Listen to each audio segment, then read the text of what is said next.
ನಮ್ಮ ಕರ್ನಾಟಕದಲ್ಲಿ ನಮ್ಮ ಹೆತ್ತವರು ತಮ್ಮ ಮಕ್ಕಳನ್ನು ಕನ್ನಡ ಕಲಿಯೋಕ್ಕೆ ಬಿಡೋದಿಲ್ಲ. ಹಿಂದಿ ಕಲಿ ಅಥವಾ ಸಂಸ್ಕೃತ ಕಲಿ. ದಿಲ್ಲಿಯ ಗಜಿಯಾಬಾದಲ್ಲಿ 3 ಹೆಣ್ಣು ಮಕ್ಕಳು ಈ ಸೋಷಿಯಲ್ ಮೀಡಿಯಾ ಯಾವುದೋ ಕೊರಿಯನ್ ಗೇಮ್ಸ್ಗೆ ಆ ಚಟಕ್ಕೆ ತುತ್ತಾಗಿ 9ನೇ ಮಹಡಿಯಿಂದ ಬಿದ್ದು ಆತ್ಮಹತ್ಯೆ ಮಾಡಿಕೊಂಡ್ರು. ಯಾಕೆ? ಅಪ್ಪ ಅಮ್ಮಂದರೆ ಕಾರಣ. ಏನು ಆ ಹೆಸರಿನ ಅರ್ಥ ಅಂತ ಕೇಳೋದಾದ್ರೆ, ಅವನು ಬಲಗೈಯಿಂದ ಎಷ್ಟು ಚೆನ್ನಾಗಿ ಬಾಣವನ್ನು ಬಿಡ್ತಾ ಇದ್ನೋ ಎಡಗೈಯಿಂದಲೂ ಹಾಗೆ ಬಿಡ್ತಾ ಇದ್ದ. ನಮಸ್ಕಾರ ಎಲ್ಲರಿಗೂ. ನಾನು ಹವಿಷ್ಕೆ 7ನೇ ತರಗತಿಯಲ್ಲಿ ಓದ್ತಾ ಇದ್ದೀನಿ. ಇಂದು ನಮ್ಮ ಪಾಡ್ಕಾಸ್ಟ್ನಲ್ಲಿ ಒಬ್ಬ ಬಹುಮುಖ ವ್ಯಕ್ತಿತ್ವವಾದ ವೈದ್ಯರು, ಕ್ವಿಜ್ ಮಾಸ್ಟರ್, ವಾಗ್ಮಿ, ಚಿಂತಕರು ಡಾಕ್ಟರ್ ನಾ ಸೋಮೇಶ್ವರ್ ನಮ್ಮೊಂದಿಗಿದ್ದಾರೆ. ಅವರ ಸಂಕ್ಷಿಪ್ತ ಪರಿಚಯ: ಭಾರತೀಯ ಕ್ವಿಜ್ ಮಾಸ್ಟರ್, ದೂರದರ್ಶನ ಚಂದನ ವಾಹಿನಿಯ ನಿರೂಪಕರು ಮತ್ತು ಬರಹಗಾರರು. ಕನ್ನಡ ಭಾಷೆಯಲ್ಲಿ ಮುದ್ರಣ ಮತ್ತು ಎಲೆಕ್ಟ್ರಾನಿಕ್ ಮಾಧ್ಯಮಗಳಲ್ಲಿ ವಿಜ್ಞಾನ ಮತ್ತು ಔಷಧದ ಜ್ಞಾನವನ್ನು ಪಸರಿಸುವುದರಲ್ಲಿ ಇವರು ಹೆಸರುವಾಸಿಯಾಗಿದ್ದಾರೆ. ಅವರು ಜೀವನಾಡಿ ಎಂಬ ಮಾಸಿಕ ವೈದ್ಯಕೀಯ ಪತ್ರಿಕೆಯ ಸಂಪಾದಕರೂ ಹೌದು. ಅವರು ಔಷಧದ ವಿವಿಧ ಅಂಶಗಳ ಕುರಿತು 72 ಪುಸ್ತಕಗಳನ್ನು ಪ್ರಕಟಿಸಿದ್ದಾರೆ. 2 ಪುಸ್ತಕಗಳು ಪ್ರಕಟಣೆಯ ಹಂತಗಳಲ್ಲಿವೆ ಮತ್ತು ವಿವಿಧ ಪತ್ರಿಕೆಗಳಲ್ಲಿ ಔಷಧ ಹಾಗೂ ಆರೋಗ್ಯದ ಬಗ್ಗೆ ಹಲವಾರು ಲೇಖನಗಳನ್ನು ಪ್ರಕಟಿಸಿದ್ದಾರೆ. ನಾರಪ್ಪ ಸೋಮೇಶ್ವರ್ ಅವರು 14 ಮೇ 1955ರಲ್ಲಿ ನಾರಪ್ಪ ಹಾಗೂ ಅಂಜನಾ ಅವರ ಸುಪುತ್ರರಾಗಿ ಜನಿಸಿದರು. ಬೆಂಗಳೂರು ವೈದ್ಯಕೀಯ ಕಾಲೇಜಿನಲ್ಲಿ ವೈದ್ಯಕೀಯ ಪದವಿಯನ್ನು ಪಡೆದಿರುವ ಇವರು ಶಸ್ತ್ರಚಿಕಿತ್ಸಾ ತಜ್ಞರು. ಇವರ ಪತ್ನಿ ರುಕ್ಮಾವತಿ ಇವರ ಎಲ್ಲ ಸಮಾಜಮುಖಿ ಕಾರ್ಯಗಳಲ್ಲಿ ಬೆನ್ನೆಲುಬಾಗಿ ನಿಂತಿದ್ದರು. ದೂರದರ್ಶನ ಚಂದನ ವಾಹಿನಿಯಲ್ಲಿ ಪ್ರಸಾರವಾಗುವ ತಟ್ ಅಂತ ಹೇಳಿ ಕಾರ್ಯಕ್ರಮವನ್ನು 2002 ಜಾನ್ವರಿ 4ರಿಂದ ಇಲ್ಲಿಯವರೆಗೆ ಸತತವಾಗಿ ನಡೆಸಿಕೊಂಡು ಬಂದಿದ್ದಾರೆ. ಇವರ ಪ್ರಮುಖ ಕೃತಿಗಳು ಬದುಕು ನೀಡುವ ಬದಲಿ ಜೋಡಣೆ, ಹೃದಯಾಘಾತ ತಡೆಗಟ್ಟಬಹುದು, ಸ್ವಚ್ಛಮೇವ ಜಯತೆ ಹಾಗೂ ಸತ್ತ ಮೇಲೆ ಸಮಾಜ ಸೇವೆ. ಇವರ ಈ ವಿಜ್ಞಾನದ ಕಾರ್ಯಗಳು ಮತ್ತು ಸಾಮಾಜಿಕ ಕೊಡುಗೆಗಾಗಿ ಡಾಕ್ಟರ್ PS ಶಂಕರ್ ಶ್ರೇಷ್ಠ ವೈದ್ಯ ಪ್ರಶಸ್ತಿ, 2 ಬಾರಿ ಕರ್ನಾಟಕ ಸಾಹಿತ್ಯ ಅಕಾಡೆಮಿ ಪ್ರಶಸ್ತಿ, ಕರ್ನಾಟಕ ವಿಜ್ಞಾನ ಮತ್ತು ತಂತ್ರಜ್ಞಾನದಿಂದ ನೀಡಲಾಗುವ ಅತ್ಯುತ್ತಮ ವಿಜ್ಞಾನ ಬರಹಗಾರ ಪ್ರಶಸ್ತಿ, ರಾಜ್ಯೋತ್ಸವ ಪ್ರಶಸ್ತಿ, ಹಾಗೆ ಆರ್ಯಭಟ್ಟ ಅಂತಾರಾಷ್ಟ್ರೀಯ ಪ್ರಶಸ್ತಿಗಳು ಸೇರಿದಂತೆ ಹಲವಾರು ಪ್ರಶಸ್ತಿ ಪುರಸ್ಕಾರಗಳನ್ನು ಲಭಿಸಿವೆ. ಸ್ನೇಹಿತರೆ, ಇಂತಹ ಧೀಮಂತ ವಿದ್ವಾಂಸರು ಇಂದು ನಮ್ಮೊಂದಿಗಿದ್ದಾರೆ. ಸರ್, ನಮ್ಮ ಕೌಟಿಲ್ಯ ಕನೆಕ್ಟ್ ಯೂಟ್ಯೂಬ್ ಚಾನಲ್ಗೆ ತಮಗೆ ಹೃತ್ಪೂರ್ವಕವಾದ ಸ್ವಾಗತ. Welcome to the show sir. It's an absolute pleasure to have you with us. If you had to describe your life in one sentence, what would it be? ಹೇಗೆ ವರ್ಣಿಸ್ಕೊಳ್ಳೋದು? How to describe myself in a single sentence? ಕಲಿಸು.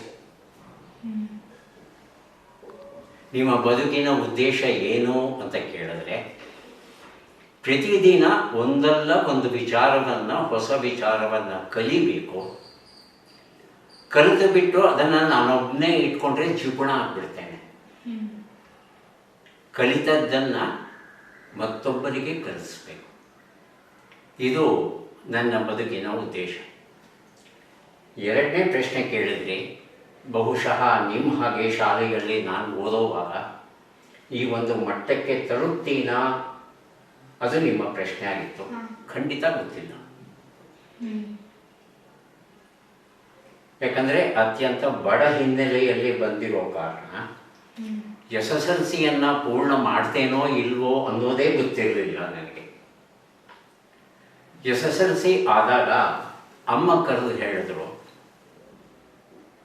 ನೋಡಪ್ಪ, ಇನ್ನು ಮುಂದೆ ಓದ್ಸೋಕ್ಕಾಗಲ್ಲ, ಹಣಕಾಸಿನ ತೊಂದರೆ ಇದೆ.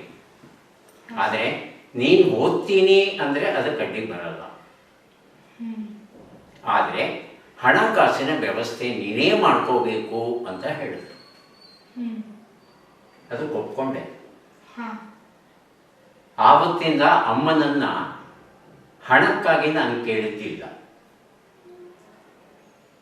ಮತ್ತು ನನ್ನ ಓದಿಗೆ ಏನು ಮಾಡಿದೆ, ಯಾವ ರೀತಿ ಹಣವನ್ನು ಸಂಪಾದನೆ ಮಾಡಿದೆ ಅಂದರೆ 2 ವಿಧಾನ ಕಂಡು ಬಂತು. ಮೊದಲನೇದು, ಚಿಕ್ಕ ಮಕ್ಕಳಿಗೆ ಪಾಠ ಹೇಳೋದು.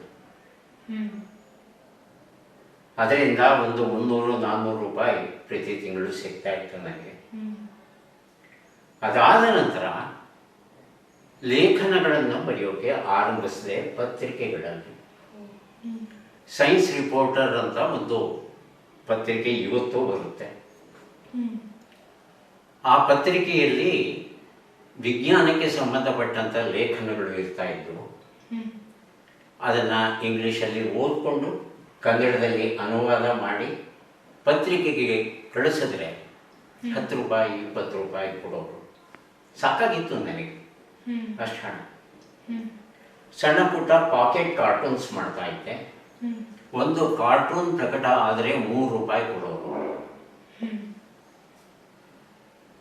ಒಂದು 10 ಕಾರ್ಟೂನ್ ಪ್ರಕಟ ಆದರೆ 30 ರೂಪಾಯಿ.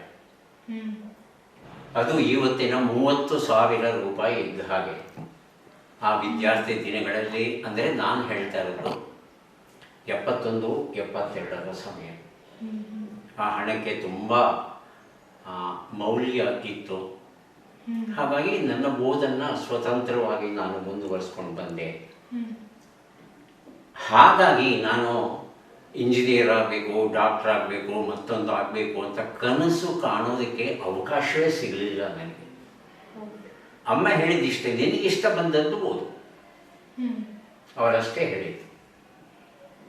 ಹಾಗಾಗಿ ಕನಸು ಕಾಣುವ ಆಸೆ ಇದ್ದರೂ ಕನಸು ಕಾಣೋಕ್ಕೆ ಅವಕಾಶ ಇರಲಿಲ್ಲ.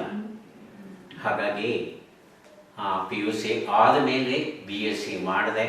BSc ಆದಮೇಲೆ MBBS ಮಾಡಿದೆ.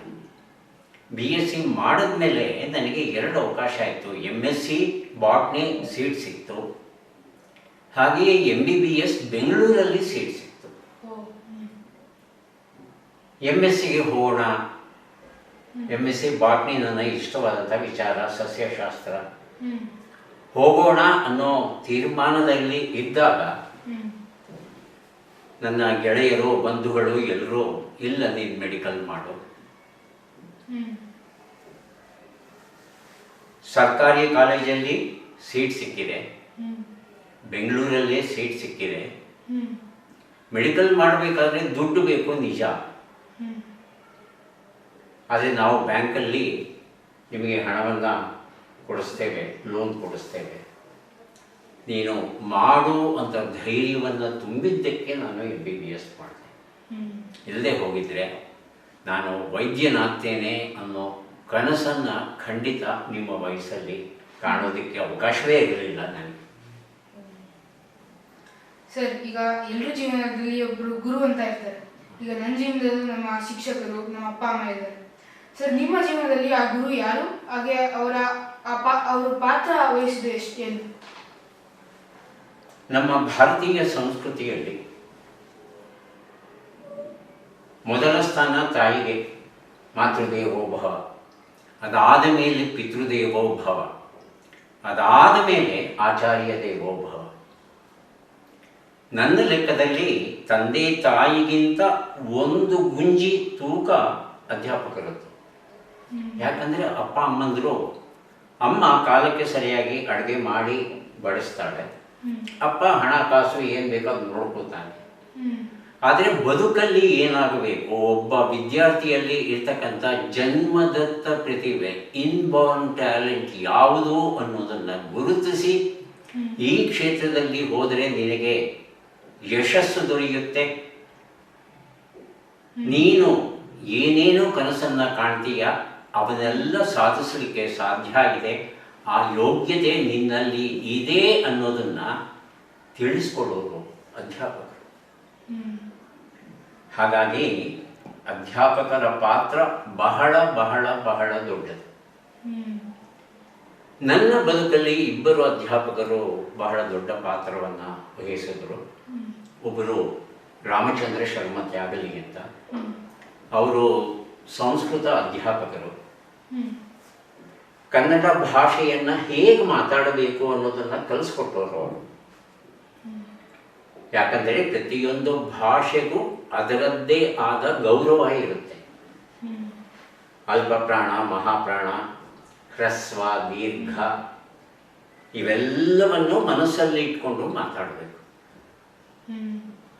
ನೀವು ಮಾತಾಡಿದಾಗ ನೀವು ಮಾತನಾಡುವ ಪ್ರತಿಯೊಂದು ಶಬ್ದವೂ ನಿಮ್ಮ ಎದುರು ಯಾರಿರ್ತಾರೋ ಅವರಿಗೆ ಅರ್ಥವಾಗಬೇಕು, ಹಾಗೆ ಮಾತಾಡಬೇಕು. ಕೆಲವರು ಅತ್ಯಂತ ವೇಗವಾಗಿ ಮಾತಾಡ್ತಾರೆ, ಕೆಲವರು ಶಬ್ದಗಳನ್ನೇ, ಅಕ್ಷರಗಳನ್ನೇ ನುಂಗು ಬಿಡ್ತಾರೆ. ಆ ಥರ ಯಾಕೆ? ನೀವು ಕೂತಿದ್ದೀರಿ, ನಿಮ್ಮ ಜೊತೆ ಮಾತಾಡ್ತಾ ಇದ್ದೇನೆ. ನಾನು ಮಾತನಾಡೋದು ನಿಮಗೆ ಅರ್ಥವಾಗದೇ ಇದ್ದರೆ ನಾನು ಮಾತನಾಡಿ ಏನು ಪ್ರಯೋಜನ? ಹಾಗಾಗಿ ಯಾವತ್ತಿಗೂ ಸಹ ಮಾತುಕತೆ ಆಡೋವಾಗ, ನಾನು ಹೇಳೋದನ್ನು ಕೇಳೋದಕ್ಕೆ ನೀವು ಇದ್ದೀರಿ ಅನ್ನೋವಾಗ, ನಾನು ಆಡುವ ಪ್ರತಿಯೊಂದು ಶಬ್ದವೂ ನಿಮಗೆ ಅರ್ಥವಾಗಲೇಬೇಕು ಅನ್ನೋ ಉದ್ದೇಶ ನನಗೆ ಇರೋ ಕಾರಣ ಸಾವಕಾಶವಾಗಿ ಮಾತಾಡ್ತೇನೆ. ಒಂದು ಶಬ್ದಕ್ಕೋ ಮತ್ತೊಂದು ಶಬ್ದಕ್ಕೋ, ಒಂದು ವಾಕ್ಯಕ್ಕೋ ಮತ್ತೊಂದು ವಾಕ್ಯಕ್ಕೋ ಎಷ್ಟು ಅಂತರ ಕೊಡಬೇಕೋ ಅಷ್ಟು ಕೊಡ್ತೇನೆ. ಎಲ್ಲಿ ಧ್ವನಿಯನ್ನು ಏರಿಸಬೇಕು, ಎಲ್ಲಿ ಧ್ವನಿಯನ್ನು ಇಳಿಸಬೇಕು, ಇದನ್ನು ಕಲಿಬೇಕು. ನಾವು ಭಾಷೆಯಲ್ಲಿ ಮತ್ತೇನು ಕಲಿತೇವೆ? ಹಾಗಾಗಿ ಕನ್ನಡ ಭಾಷೆಯನ್ನಾಗಲಿ, ಸಂಸ್ಕೃತವನ್ನಾಗಲಿ, ಹಿಂದಿಯನ್ನಾಗಲಿ ಹೇಗೆ ಮಾತಾಡಬೇಕು ಅನ್ನೋದನ್ನು ಕಲಿಸ್ಕೊಟ್ಟವರು. ಜೊತೆಗೆ ನಮ್ಮ ದೇಶ, ನಮ್ಮ ಸಂಸ್ಕೃತಿ, ನಮ್ಮ ಆಚಾರ ವಿಚಾರಗಳು ಎಷ್ಟು ಉದಾತ್ತವಾದದ್ದು, ಆಳವಾದ ಅರ್ಥವನ್ನು ಒಳಗೊಂಡಿವೆ ಅನ್ನೋದನ್ನು ವಿವರಿಸಿ ವಿವರಿಸಿ ಹೇಳಿದೆ, ಬಿಡಿಸಿ ಬಿಡಿಸಿ ಹೇಳಿ, ಇದನ್ನು ನಿನ್ನ ಬದುಕಲ್ಲಿ ಅಳವಡಿಸಿಕೋ, ನಿನಗೆ ಸಹಾಯವಾಗುತ್ತೆ. ಸಹಾಯ ಆಗಿದೆ ನನಗೆ.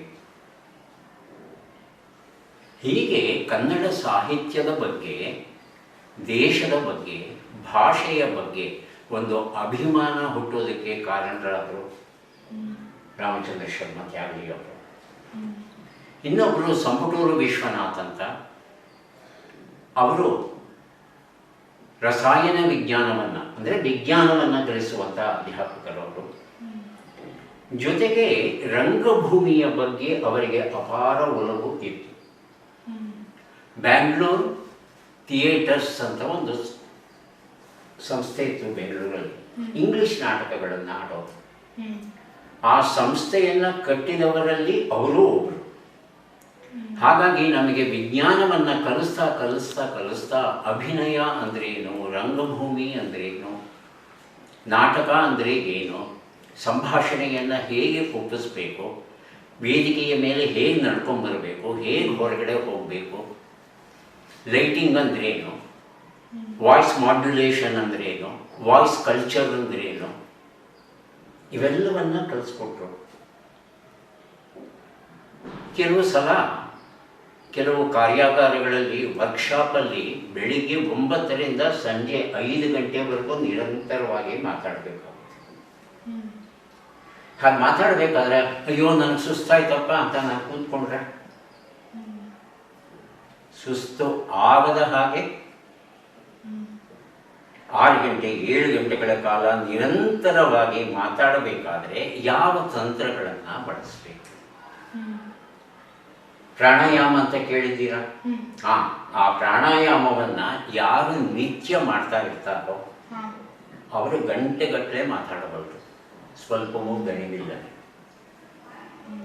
ಹೀಗೆ ಸಂಪುಟೂರು ವಿಶ್ವನಾಥ್ ಅವರು ವಿಜ್ಞಾನದ ಬಗ್ಗೆ ಆಸಕ್ತಿಯನ್ನು ಬೆಳೆಸೋದ್ರ ಜೊತೆಗೆ ರಂಗಭೂಮಿಯ ಪ್ರಾಥಮಿಕ ಪರಿಚಯವನ್ನು ಮಾಡಿಕೊಟ್ರು. ಈ ಇಬ್ಬರು ಅಧ್ಯಾಪಕರು ನನ್ನ ಬದುಕಿನ ಮೇಲೆ ಬೀರಿದ ಪ್ರಭಾವ ಬಹಳ ಬಹಳ ದೊಡ್ಡದು. ಇವತ್ತು ನಾನೇನಾಗಿದ್ದೇನೆ ಬದುಕಲ್ಲಿ ಅದಕ್ಕೆ ಪ್ರಮುಖ ಕಾರಣ ಈ ಇಬ್ಬರು ಅಧ್ಯಾಪಕರು. ಹಾಗಾಗಿ ಅವರನ್ನು ಮರೆಯಲಿಕ್ಕೆ ಸಾಧ್ಯವೇ ಇಲ್ಲ. ಸರ್, ನೀವು ದೊಡ್ಡ ಉತ್ತಮ ವಾಗ್ಮಿಗಳು, ವಿದ್ವಾಂಸರು. ಸರ್, ಮಾತು ಅನ್ನೋದು ಹೇಗಿರಬೇಕು? ಹಾಗೆ ಮಾತು ಮನುಷ್ಯನನ್ನ ಕಟ್ಟತ್ತಾ ಅಥವಾ ಕೆಡಿಸುತ್ತಾ? ಮಾತೆಂಬುದು ಜ್ಯೋತಿರ್ಲಿಂಗ ಅಂತ ಹೇಳಿದ್ದಾರೆ ನಮ್ಮ ಶರಣರು. ಬರೀ ಲಿಂಗ ಅಲ್ಲ, ಜ್ಯೋತಿರ್ಲಿಂಗ, ಬೆಳಕನ್ನು ಕೊಡುವಂಥ ಲಿಂಗ. ಮಾತು ಮನೆ ಕೆಡಿಸಿತು, ತೂತು ಒಲೆ ಕೆಡಿಸಿತು.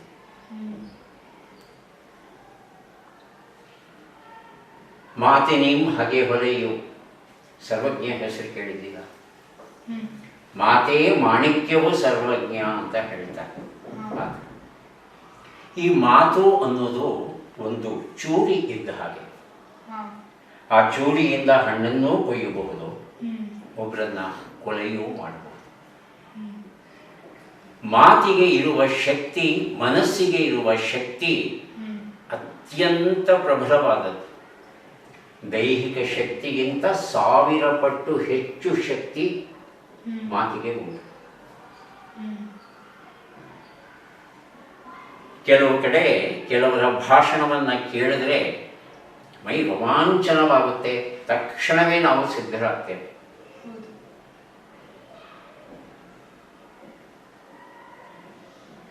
ಮಾತಿಗೆ ಅಪಾರವಾದ ಶಕ್ತಿ ಇದೆ. ಮಾತು ಒಬ್ಬರನ್ನು ಕಟ್ಟುತ್ತೆ, ಒಬ್ಬರನ್ನು ಕೊಲ್ಲುತ್ತೆ, ಅನುಮಾನವೇ ಇಲ್ಲ. ಹಾಗಾಗಿ ಮಾತನ್ನು ಬಹಳ ಬಹಳ ಎಚ್ಚರಿಕೆಯಿಂದ ಬಳಸಬೇಕು. ಈಗ ನಿಮ್ಮ ಹತ್ರ 100 ರೂಪಾಯಿ ಇದೆ ಅಂದರೆ ಸುಮ್ಮನೆ ಸಿಕ್ಕಿದ್ದಕ್ಕೆಲ್ಲ ಖರ್ಚು ಮಾಡ್ತೀರಾ? 100 ರೂಪಾಯಿನ ಮಾಡೋದಿಲ್ಲ. ಲೆಕ್ಕಾಚಾರ ಮಾಡಿ ಯಾವುದಕ್ಕೆ ಎಷ್ಟು ಖರ್ಚು ಮಾಡಬೇಕು ಅಷ್ಟೇ ಖರ್ಚು ಮಾಡ್ತೀರಿ. ಹಾಗೆಯೇ ಮಾತುಗೂ ಸಹ ಮಾತು ಉಚಿತ ಅಲ್ವಾ, ದುಡ್ಡೇನು ಕೊಡಬೇಕಾಗಿಲ್ಲ. ಹಾಗಿದ್ರೂ ನೀವು ಬಳಸುವ ಶಬ್ದಗಳಲ್ಲಿ ಸ್ವಲ್ಪ ಜಿಪುಣತನ ಇರಲಿ. ಎಷ್ಟು ಬೇಕೋ ಅಷ್ಟೇ ಬಳಸಿ ಶಬ್ದಗಳನ್ನು. ಹೆಚ್ಚು ಶಬ್ದ ಯಾಕೆ ಬಳಸ್ತೀವಿ? ಇದನ್ನ ಹಿರಿಯರು ಹೇಳ್ಕೊಟ್ಟಿದ್ದಾರೆ.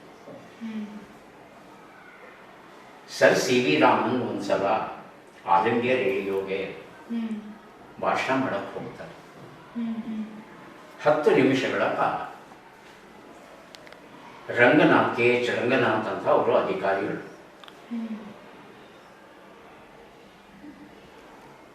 ಆ 9 ಗಂಟೆಗೆ ಸರಿಯಾಗಿ ಈ ಬೆಂಗಳೂರು ಕೇಂದ್ರದ ಸಂಪರ್ಕ ಏನಿದೆ ಅದು ದಿಲ್ಲಿ ಸಂಪರ್ಕಕ್ಕೆ ಹೋಗಬೇಕು. ದಿಲ್ಲಿಯಿಂದ ವಾರ್ತೆಗಳು ಬರುತ್ತೆ 9 ಗಂಟೆಗೆ ಸರಿಯಾಗಿ.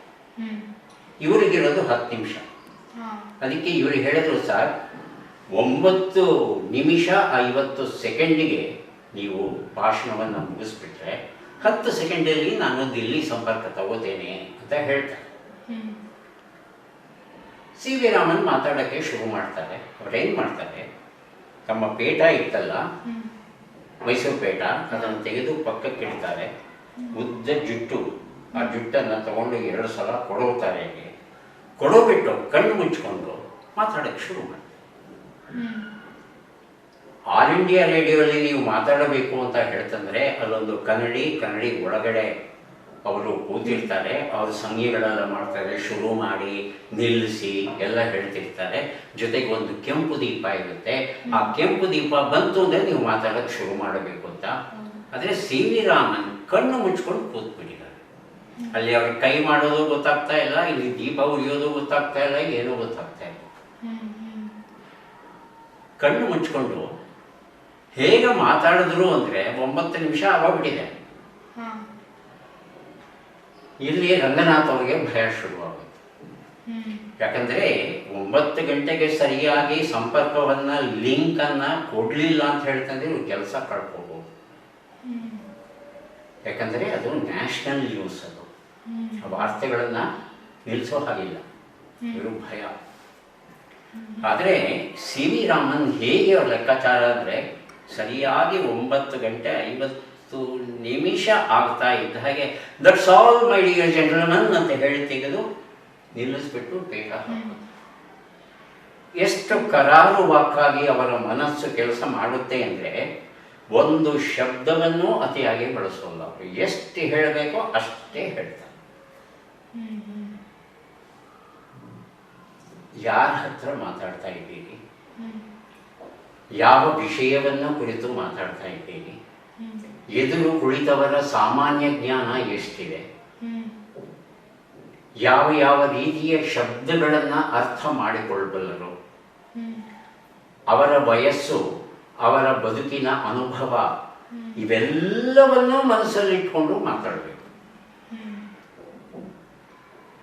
ಅದನ್ನು ಬಿಟ್ಟು ನೀವು ಸಿಕ್ಕಿದ್ದೀರಿ, ನಾನು ಮಾತಾಡ್ತಾ ಇದ್ದೀನಿ ಅಂತ ಹೇಳಿ ಯಾವುದೋ ಛಂದಸ್ಸನ್ನು ಕುರಿತು ಭಾಷಣವನ್ನು ಬೀರಿದ್ರೆ ಅಥವಾ ಯಾವುದೋ ವೇದ ಮಂತ್ರವನ್ನು ವಿವರಿಸೋಕೆ ಶುರು ಮಾಡಿದ್ರೆ ಹಿನ್ನೆಲೆ ಮುನ್ನೆಲೆ ಏನೂ ಗೊತ್ತಿಲ್ಲ, ಏನು ಅರ್ಥವಾಗುತ್ತೆ ನಿಮಗೆ? ಹಾಗಾಗಿ ಮಾತು ಆಡೋದು ಅಷ್ಟು ಸುಲಭ ಅಲ್ಲ. ಯಾವ ಮಾತನ್ನು ಯಾರ ಹತ್ರ ಎಷ್ಟು ಮಾತಾಡಬೇಕು, ಹೇಗೆ ಮಾತಾಡಬೇಕು, ಅದು ಬಹಳ ಮುಖ್ಯ ಆಗುತ್ತೆ. ಹಾಗಾಗಿ ಪ್ರಕೃತಿ ನಮಗೆ ಕೊಟ್ಟಿರುವಂಥ ದೊಡ್ಡವರ ಮಾತು. ಆ ಮಾತನ್ನು ಒಳ್ಳೆಯ ಕೆಲಸಕ್ಕೆ ಬಳಸ್ಕೋಬೇಕೇ ಹೊರತು ಕೆಟ್ಟ ಕೆಲಸಕ್ಕೆ ಬಳಸ್ಕೋಬೇಕು. ಸರ್, ನೀವು ಈಗ ವೈದ್ಯರು ಕೂಡ ಹೌದು. ಈಗಿನ ಹೆಲ್ತ್ ಕೇರ್ ಸಿಸ್ಟಮ್ನಲ್ಲಿ ಮಾನವೀಯತೆ, ಹ್ಯುಮ್ಯಾನಿಟಿ ಉಳಿತಾ ಇದೆಯಾ?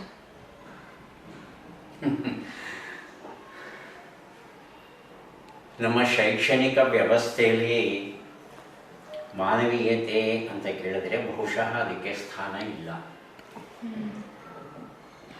ಇವತ್ತು ಶಿಕ್ಷಣ ಮತ್ತು ವೈದ್ಯಕೀಯ ಎರಡೂ ವ್ಯಾಪಾರೀಕರಣಕ್ಕೆ ತುತ್ತಾಗಿದೆ. ಅವೆರಡನ್ನು ಇವತ್ತು ಉದ್ದಿಮೆಗಳು, ಇಂಡಸ್ಟ್ರೀಸ್ ಅಂತ ಕರಿತೀವಿ. ಇಂಡಸ್ಟ್ರಿ ಅಂತ ಹೇಳ್ತಂದ್ರೆ ಅದರ ಮೂಲ ಉದ್ದೇಶವೇ ಲಾಭ ಮಾಡೋದು. ದಾನ ಧರ್ಮಕ್ಕೆ ಯಾರೋ ಫ್ಯಾಕ್ಟ್ರಿ ಕಟ್ತಾರ? ಕಟ್ಟೋದಿಲ್ಲ. ಲಾಭ ಮಾಡೋ ಉದ್ದೇಶದಿಂದಲೇ ಕಟ್ಟು. ಒಂದು ವಿಚಿತ್ರವನ್ನು ನಾವು ಗಮನಿಸಬೇಕು. ನಮ್ಮ ಭಾರತೀಯ ಸಂಪ್ರದಾಯದ ಅನ್ವಯ 3 ವಿದ್ಯೆಗಳಿಗೆ ನೀವು ಶುಲ್ಕವನ್ನು ವಿಧಿಸೋ ಹಾಗಿಲ್ಲ. ಮೊದಲನೇದು ಅಧ್ಯಾಪಕ ವೃತ್ತಿ, ಎರಡನೇದು ವೈದ್ಯಕೀಯ ವೃತ್ತಿ, ಮೂರನೇದು ಜ್ಯೋತಿಷ. ಇವು 3ಕ್ಕೂ ಶುಲ್ಕ, ಫೀ ತಗೊಳ್ಳೋ ಹಾಗಿಲ್ಲ. ಒಬ್ಬ ಬಂದು ಗುರುಗಳೇ ನನಗೇನೋ ಗೊತ್ತಿಲ್ಲ, ಕಲಿಬೇಕು ಅಂತ ಆಸೆ ಇದೆ, ದಯವಿಟ್ಟು ಕಲಿಸಿ ಅಂತ ಹೇಳ್ತಾರೆ. ತಮಗೆ ಗೊತ್ತಿರೋದನ್ನ ಯಾವುದೇ ವಂಚನೆ ಇಲ್ಲದೆ ಹೇಳ್ಕೊಡು. ಹಾಗೆ ಒಬ್ಬ ನೋವು ಅಂತ ಬಂದಾಗ ಅವನ ನೋವು ಕಡಿಮೆ ಆಗಲಿಕ್ಕೆ ಏನು ಔಷಧವನ್ನು ಕೊಡಬೇಕೋ ಅದನ್ನು ಕೊಡ್ತಾ ಇದ್ರು. ಅದಕ್ಕಾಗಿ ಪ್ರತಿಫಲ ನಿರೀಕ್ಷೆ ಮಾಡ್ತಿರಲಿಲ್ಲ.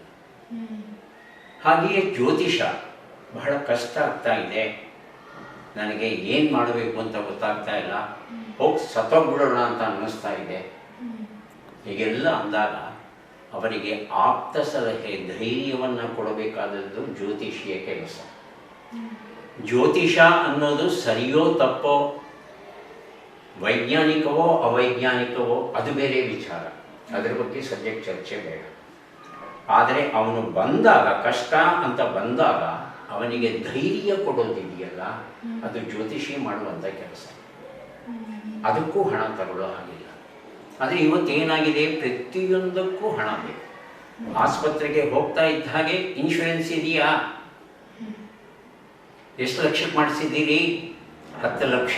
ನೀವು 10 ಲಕ್ಷ ಅಂದರೆ ಆ 10 ಲಕ್ಷವನ್ನು ಖರ್ಚು ಮಾಡಿಸೋದಕ್ಕೆ ಯಾವ ಟೆಸ್ಟ್ಗಳು, ಪರೀಕ್ಷೆಗಳು, ಎಕ್ಸಾಮಿನೇಷನ್ಗಳು, ಅದು ಇದು, ಕ್ರಾಸ್ ಕನ್ಸಲ್ಟೇಷನ್, ಹೀಗೆಲ್ಲ ಹೇಳಿ ಅವರ ಮನಸ್ಸಲ್ಲಿ ಯೋಜನೆ ಸಿದ್ಧವಾಗಿರುತ್ತೆ. ಅಷ್ಟು ದುಡ್ಡು ಖರ್ಚು ಆಗೋವರೆಗೂ ನಿಮ್ಮನ್ನು ಆಸ್ಪತ್ರೆಯಲ್ಲಿ ಇಟ್ಕೊಂಡು ನಾನಾ ರೀತಿಯ ಚಿಕಿತ್ಸೆ ಕೊಡ್ತಾರೆ. 10 ಲಕ್ಷ ಆಗ್ತಾ ಇದ್ದ ಹಾಗೆ ಇನ್ನೂ ಒಂದು 5 ಲಕ್ಷ ಖರ್ಚಾಗಬಹುದು, ಇದೆಯಾ ದುಡ್ಡು ಅಂತ ಕೇಳ್ತಾರೆ. ಇಲ್ಲ ಅಂದರೆ ಕಳಿಸ್ತಾರೆ. ಹಾಗೆ ಅದು ಅರೆಬರೆ ಆಗಿದೆಯೋ ಪೂರ್ತಿಯಾಗಿದೆಯೋ ಕೇಳೋದು.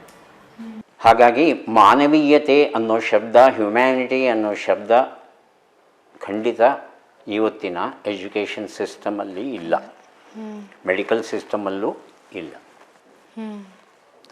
ಸರ್, ಈಗ AI ನಮ್ಮ ಪ್ರಪಂಚನ ಆಳ್ತಿದೆ.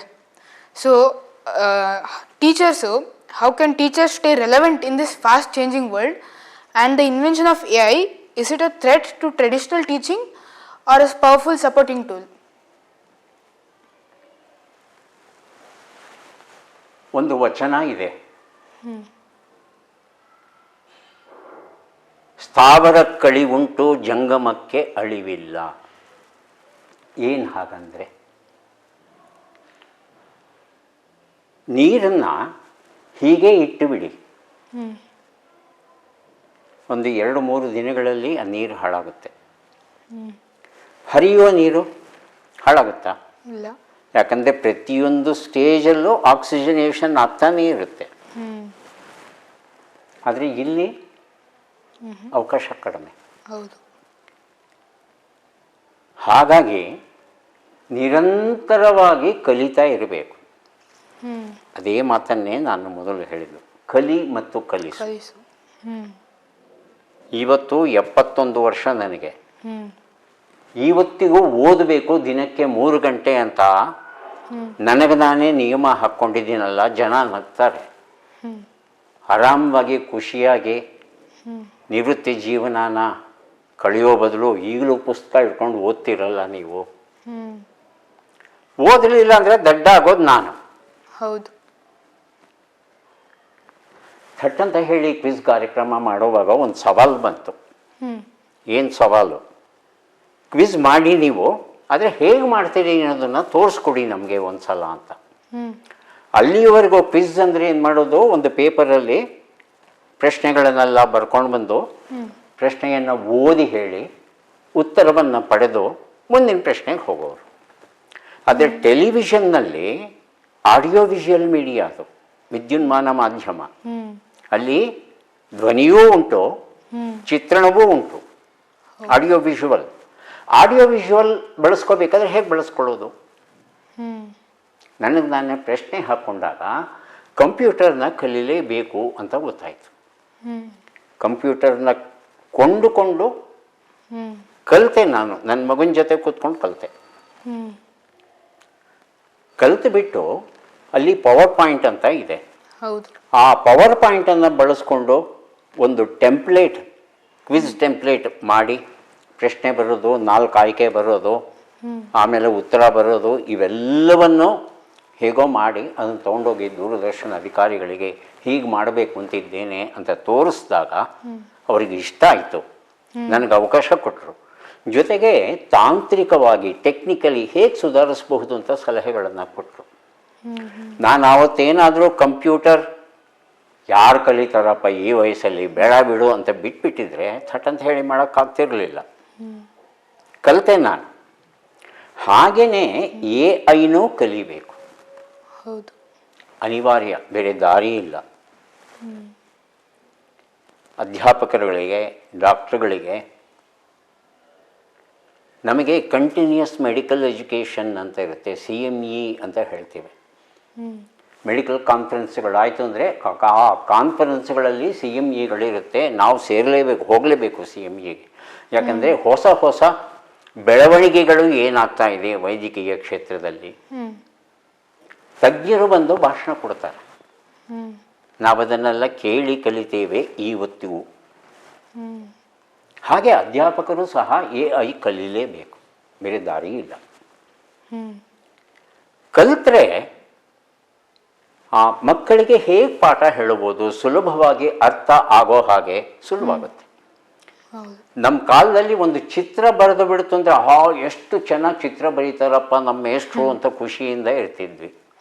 ಈಗ ನೀವೇ ಆ್ಯನಿಮೇಷನ್ ಮಾಡಿ ಮಕ್ಕಳಿಗೆ ತೋರಿಸ್ಬೋದು. ಫೋಟೋಸಿಂಥೆಸಿಸ್ ಹೇಗಾಗುತ್ತೆ, ಪ್ರತಿಯೊಂದು ಹಂತವನ್ನು ಆ್ಯನಿಮೇಷನ್ ಮೂಲಕ ತಿಳಿಸ್ಬೋದು. ಒಂದು ಸಲ ನೋಡಿಬಿಟ್ರೆ ಖುಷಿಯಾಗಿ ಹೋಗುತ್ತೆ, ಅರ್ಥವಾಗುತ್ತೆ. ನಾವು ವಿದ್ಯಾರ್ಥಿಗಳಾಗಿದ್ದಾಗ ಅನಾಟಮಿ ಕಲಿಬೇಕು ಅಂದರೆ ಎಷ್ಟು ಕಷ್ಟಪಡ್ತಿದ್ವಿ ಗೊತ್ತಾ? ಮೊದಲು ಚರ್ಮದ ಕೆಳಗೆ ಕೊಬ್ಬು, ಅದಾದಮೇಲೆ ಸ್ನಾಯು, ಅದಾದಮೇಲೆ ಈ 8 ಪದರಗಳನ್ನು ನೆನಪಿಟ್ಕೊಳ್ಳೋದೇ ಕಷ್ಟ ಆಗ್ತಾಯಿತ್ತು ನಮಗೆ. ಕಲ್ಪಿಸ್ಕೋಬೇಕು ಎಲ್ಲವನ್ನೂ. ಆದರೆ ಈಗ ಎಷ್ಟು ಚೆನ್ನಾಗಿದೆ ಅಂದರೆ ಪ್ರತಿಯೊಂದು ಪದರವನ್ನು ಬಿಡಿಸಿ ನೋಡ್ಬೋದು ನೀವು. ಅಷ್ಟು ಚೆನ್ನಾಗಿದೆ ಇಲ್ವಾ? ಹೌದು. ಹಾಗಾಗಿ ಅಧ್ಯಾಪಕರಿಗೆ AI ಕಲೀಲೇಬೇಕು. ಕಲಿಯೋದ್ರಿಂದ ವಿಷಯ ನಿಮಗೆ ಚೆನ್ನಾಗಿ ಅರ್ಥವಾಗುತ್ತೆ. ನಿಮಗೆ ಚೆನ್ನಾಗಿ ಅರ್ಥವಾಯಿತು ಅಂದರೆ ಮಕ್ಕಳಿಗೂ ಚೆನ್ನಾಗಿ ಅರ್ಥ ಆಗುವ ರೀತಿಯಲ್ಲಿ ಹೇಳ್ಬೋದು. ಹಾಗಾಗಿ AI ಕಲೀಲೇಬೇಕು, ಬೇರೆ ದಾರಿ ಇಲ್ಲ. ಸರ್, ನೀವು ಆಡೋ ಕನ್ನಡ ಭಾಷೆ ನಮ್ಮೆಲ್ಲರಿಗೂ ಸ್ಫೂರ್ತಿದಾಯಕವಾದದ್ದು.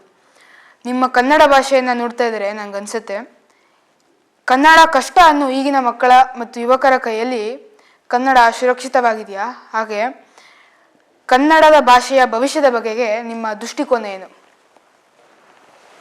ಕನ್ನಡ ಕಲಿಯೋದು ಕಷ್ಟ ಅನ್ನೋದನ್ನು ನಾನು ಒಪ್ಪೋದಿಲ್ಲಪ್ಪ. ಚೀನಿ ಭಾಷೆಯಲ್ಲಿ ಇರ್ತಕ್ಕಂಥ ವರ್ಣಮಾಲೆ, ಆಲ್ಫಾಬೆಟ್ಸ್, ಅದನ್ನು ನೆನೆಸ್ಕೊಂಡ್ಬಿಟ್ರೆ ಭಯ ಆಗುತ್ತೆ. 50 ಅಕ್ಷರಗಳನ್ನು ನೆನ್ಪಿಟ್ಕೊಳ್ಳೋಕ್ಕಾಗಲ್ವೇ ಕನ್ನಡದಲ್ಲಿ? ಅಲ್ಲಿ 500 1000 ಎಷ್ಟೆಷ್ಟಿದೆಯೋ ಲೆಕ್ಕನೇ ಇಲ್ಲ. ಅದನ್ನೇ ಕಲಿತಾರಂತೆ. ಬುದ್ಧ ಒಂದು ಮಾತು ಹೇಳಿದ್ದಾನೆ, ಯದ್ಭಾವಂ ತದ್ಭವತಿ ಅಂತ. ನೀನು ಹೇಗೆ ಭಾವಿಸುತ್ತೀಯೋ ಹಾಗೆ ಆಗ್ತೀಯ. ಕನ್ನಡ ಕಷ್ಟ ಅಂದರೆ ಕಷ್ಟ, ಇಲ್ಲ ಕನ್ನಡ ಸುಲಭ ಅಂದರೆ ಸುಲಭ, ಗಣಿತ ಕಷ್ಟ ಅಂದರೆ ಕಷ್ಟ, ಇಲ್ಲ ಗಣಿತ ಸುಲಭ ಅಂದರೆ ಸುಲಭ. ಅದು ಹೌದು. ಹಾಗಾಗಿ ಇಷ್ಟಪಟ್ಟು ಕಲಿಬೇಕು, ಕಷ್ಟಪಟ್ಟು ಕಲಿಬಾರ್ದು. ಇಷ್ಟಪಟ್ಟು ಕಲಿತ್ರೆ ಏನೇ ಆಗಲಿ ಅರ್ಥವಾಗುತ್ತೆ. ಅಯ್ಯೋ ಯಾವನ್ ಓದ್ತಾನೆ ಗಣಿತಾನ,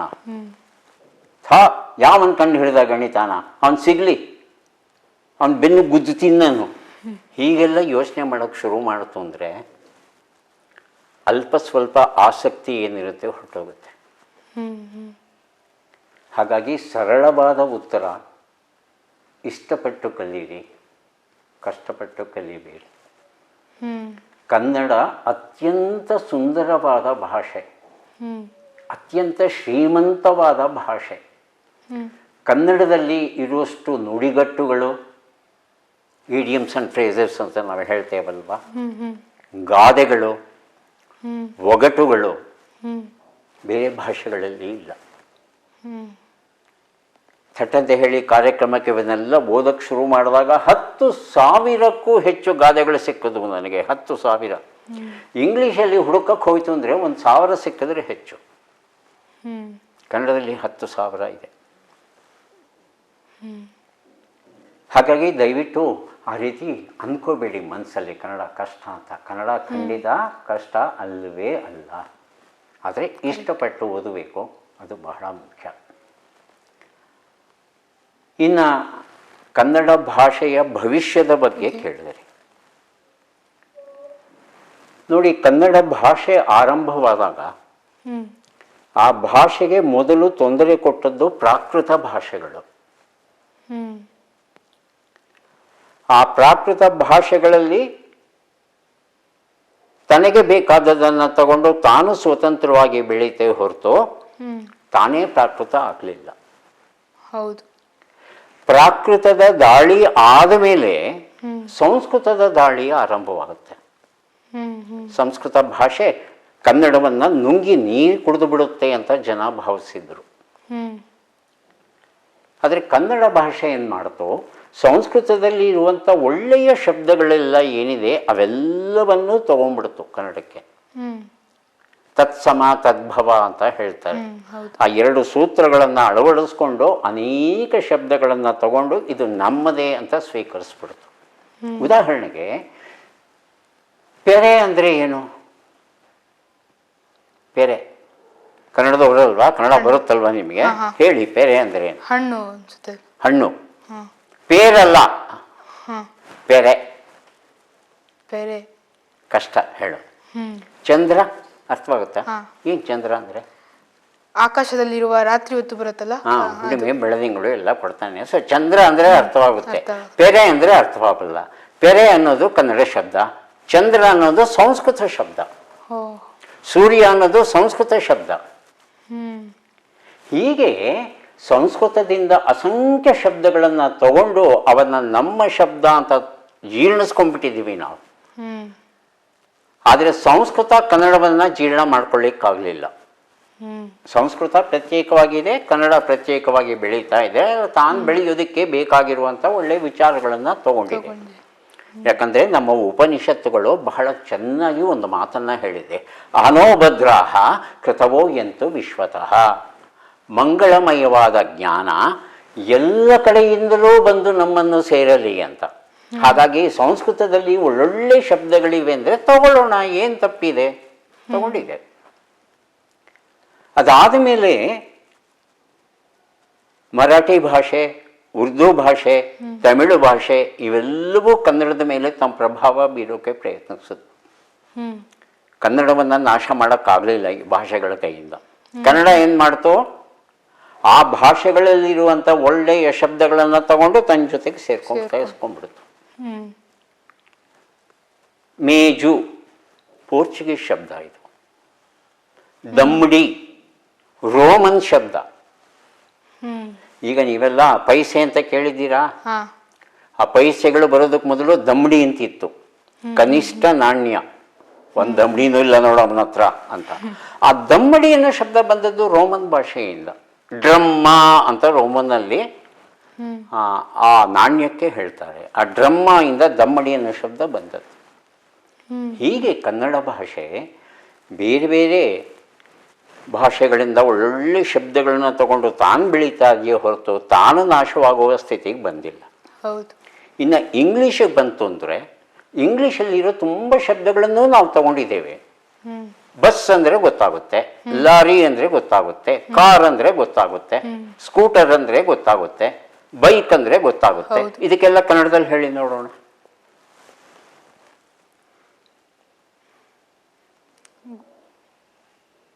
ಬಸ್ನ ಬಸ್ಸು ಅಂತ ಮಾಡ್ಕೊಂಡ್ವಿ, ಕಾರ್ನ ಕಾರು ಅಂತ ಮಾಡ್ಕೊಂಡ್ವಿ, ಬಳಸ್ಕೊಂಡ್ ಬರ್ತಾ ಇದೀವಿ. ಅದಕ್ಕೆ ಬೇರೆ ಶಬ್ದ ಹುಡುಕಕ್ಕೆ ಹೋಗಲಿಲ್ಲ ನಾವು.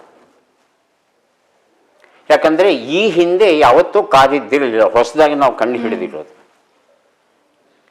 ಹಾಗಾಗಿ ಕಂಪ್ಯೂಟರ್ನ ಅನೇಕ ಜನ ಗಣಕಯಂತ್ರ ಅಂತ ಅನುವಾದ ಮಾಡೋಕ್ಕೆ ಪ್ರಯತ್ನ ಪಟ್ಟರು.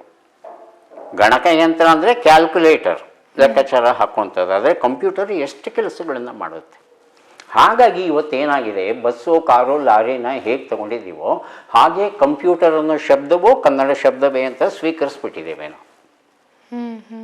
ಹಾಗಾಗಿ ಕನ್ನಡ ಭಾಷೆ ದಿನೇ ದಿನೇ ಬೆಳೀತಾ ಇದೆಯೇ ಹೊರತು ಇದು ಯಾವತ್ತಿಗೂ ಕಡಿಮೆ ಆಗಲ್ಲ. ಕನ್ನಡ ಭಾಷೆಗೆ ಭವಿಷ್ಯ ಇಲ್ಲ ಅಂದರೆ ಅವರಿಗೆ ಕನ್ನಡದ ಬಗ್ಗೆ ಏನೂ ಗೊತ್ತಿಲ್ಲ ಅಂತ ಅರ್ಥ ಅಷ್ಟೆ. ಹಾಗಾಗಿ ಮನುಷ್ಯ ಜನಾಂಗ ಇರುವಷ್ಟು ಕಾಲವೂ ಕನ್ನಡ ಭಾಷೆ ಇರುತ್ತೆ. ಕನ್ನಡಕ್ಕೆ ಅಂತ ಭಯ ಇಲ್ಲ ಅನ್ನೋದನ್ನು ಹೇಳ್ತೇನೆ. ಮತ್ತು ಇನ್ನೊಂದು ಗುಟ್ಟು ಹೇಳಬೇಕಿಲ್ಲಿ, ನಮ್ಮ ಕರ್ನಾಟಕದಲ್ಲಿ ನಮ್ಮ ಹೆತ್ತವರು ತಮ್ಮ ಮಕ್ಕಳನ್ನು ಕನ್ನಡ ಕಲಿಯೋಕ್ಕೆ ಬಿಡೋದಿಲ್ಲ. ಹಿಂದಿ ಕಲಿ ಅಥವಾ ಸಂಸ್ಕೃತ ಕಲಿ ಅಥವಾ ಫ್ರೆಂಚ್ ಕಲಿ ಅಂತ ಹೇಳ್ತಾರೆ. ಆದರೆ ಅಮೇರಿಕಾ, ಕ್ಯಾನಡಾ, ಯುರೋಪಲ್ಲಿ Britain, Germany, middle east countries, Singapore, Malaysia, Australia, ಇಷ್ಟೂ ದೇಶಗಳಲ್ಲಿ ಇರ್ತಕ್ಕಂಥ ಕನ್ನಡ ಸಂಘಗಳು ಏನು ಮಾಡ್ತಾ ಇದೆ, ಕನ್ನಡ ಕಲಿ ಅಂತ ಒಂದು ಕಾರ್ಯಕ್ರಮ ಆರಂಭಿಸಿದ್ದಾರೆ. ಶನಿವಾರ ಭಾನುವಾರ ಕನ್ನಡ ಕಲಿಸ್ತಾರೆ. ಎಲ್ಲ ಮಕ್ಕಳಿಗೂ ಕನ್ನಡ. ಏನು ಕನ್ನಡ ಕಲಿಸೋದು ಅಂದರೆ ಮಾತನಾಡೋದು, ಕನ್ನಡದಲ್ಲಿ ಓದೋದು ಬರೆಯೋದು, ಇಷ್ಟು ಕಲಿಸ್ತಾರೆ. ಅಮೆರಿಕದಲ್ಲಿ ಒಂದು ವಿಶೇಷ ನಡೀತು. ನೀವೇನೋ ಶನಿವಾರ ಭಾನುವಾರ ಕಲಿಸ್ಬಿಡ್ತೀರಿ, ಮುಂದೆ ಮಕ್ಕಳಿಗೆ ಕನ್ನಡ ಕಲಿಯೋದು ಹೇಗೆ? ಅದಕ್ಕೆ ಅವರು ನೇರವಾಗಿ ಅಲ್ಲಿನ ಯೂನಿವರ್ಸಿಟಿಗೆ ಹೋಗಿ, ನಾವು ಇಷ್ಟು ಜನ 1000 ಕುಟುಂಬಗಳಿವೆ ನಮ್ಮಲ್ಲಿ, ಕುಟುಂಬಕ್ಕೆ ಒಂದು ಮಗು ಅಂದರೂ 1000 ಮಕ್ಕಳಿದ್ದಾರೆ, ಅವರೆಲ್ಲರೂ ಕನ್ನಡ ಕಲ್ತಿದ್ದಾರೆ. ಹಾಗಾಗಿ ಕನ್ನಡವನ್ನು ಒಂದು ಆಪ್ಷನಲ್ ಸಬ್ಜೆಕ್ಟ್ ಆಗಿ, ಐಚ್ಛಿಕ ವಿಷಯವನ್ನಾಗಿ ಕಲಿಬೇಕು ಅಂತ ಇಷ್ಟಪಡ್ತಾರೆ. ನೀವು ಅವಕಾಶ ಮಾಡಿಕೊಡಿ ಅಂತ ಹೇಳಿ ಅಲ್ಲಿನ ಸರ್ಕಾರದ ಮನಸ್ಸನ್ನು ಒಪ್ಪಿಸಿ ಇವತ್ತು ಕನ್ನಡ ಅಲ್ಲಿ ಹೈಯರ್ ಎಜುಕೇಷನ್ನಲ್ಲಿ ಓದಬಹುದು. ಒಂದು ಕಡೆ ಕನ್ನಡ ಬೇಡ ಅಂತ ನಾವು ಬಿಡ್ತಾ ಇದ್ದೇವೆ, ಅದರ ಹೊರಗಡೆ ದೇಶಗಳಲ್ಲಿ ಆ ಕನ್ನಡ ಅವರಿಗೆ ಎಷ್ಟು ಪ್ರೀತಿ, ಎಷ್ಟು ಇಷ್ಟ ಅಂತ ಹೇಳ್ತಂದರೆ ಅದನ್ನು ಆಪ್ಷನಲ್ ಸಬ್ಜೆಕ್ಟಾಗಿ ಓದ್ತಾ ಇದ್ದಾರೆ. ಹೌದು.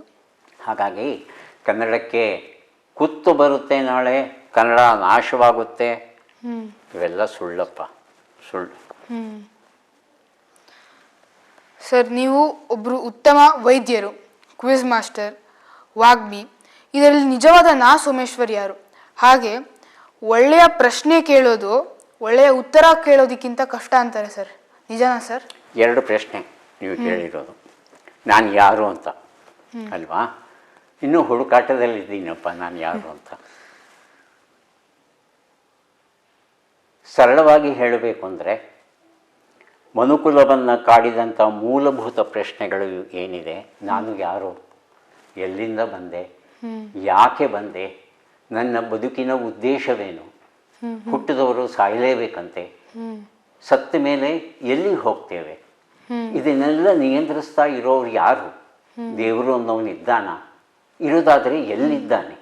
ಯಾಕಿದ್ದಾನೆ ಅವನು? ಅವನಿಗೇನು ಬೇರೆ ಕೆಲಸ ಇಲ್ವಾ? ನಮ್ಮನ್ನು ಹುಟ್ಟಿಸಿ ಭೂಮಿ ಮೇಲೆ ಬಿಟ್ಟು ಕಷ್ಟಪಡುವಂತ ಬಿಟ್ಟಿದ್ದಾನಲ್ಲ, ಇದು ನ್ಯಾಯವ? ಮನುಷ್ಯ ಅಂದ ಮೇಲೆ ನ್ಯಾಯ ನೀತಿ ಧರ್ಮದಿಂದ ನಡ್ಕೋಬೇಕು. ಆದರೆ ಅನ್ಯಾಯವೇ ಹೆಚ್ಚಾಗಿದೆಯಲ್ಲ, ಹಿಂಸೆಯೇ ಹೆಚ್ಚಾಗಿದೆಯಲ್ಲ, ಯಾಕೆ ಹೀಗೆ? ಹೀಗೆ ಮನುಷ್ಯನ ಮೂಲಭೂತ ವರ್ತನೆ ಏನಿದೆ, ಬೇಸಿಕ್ ಹ್ಯೂಮನ್ ಬಿಹೇವಿಯರ್, ಅದು ನನ್ನನ್ನು ತುಂಬ ಕಾಡ್ತಾ ಇದೆ.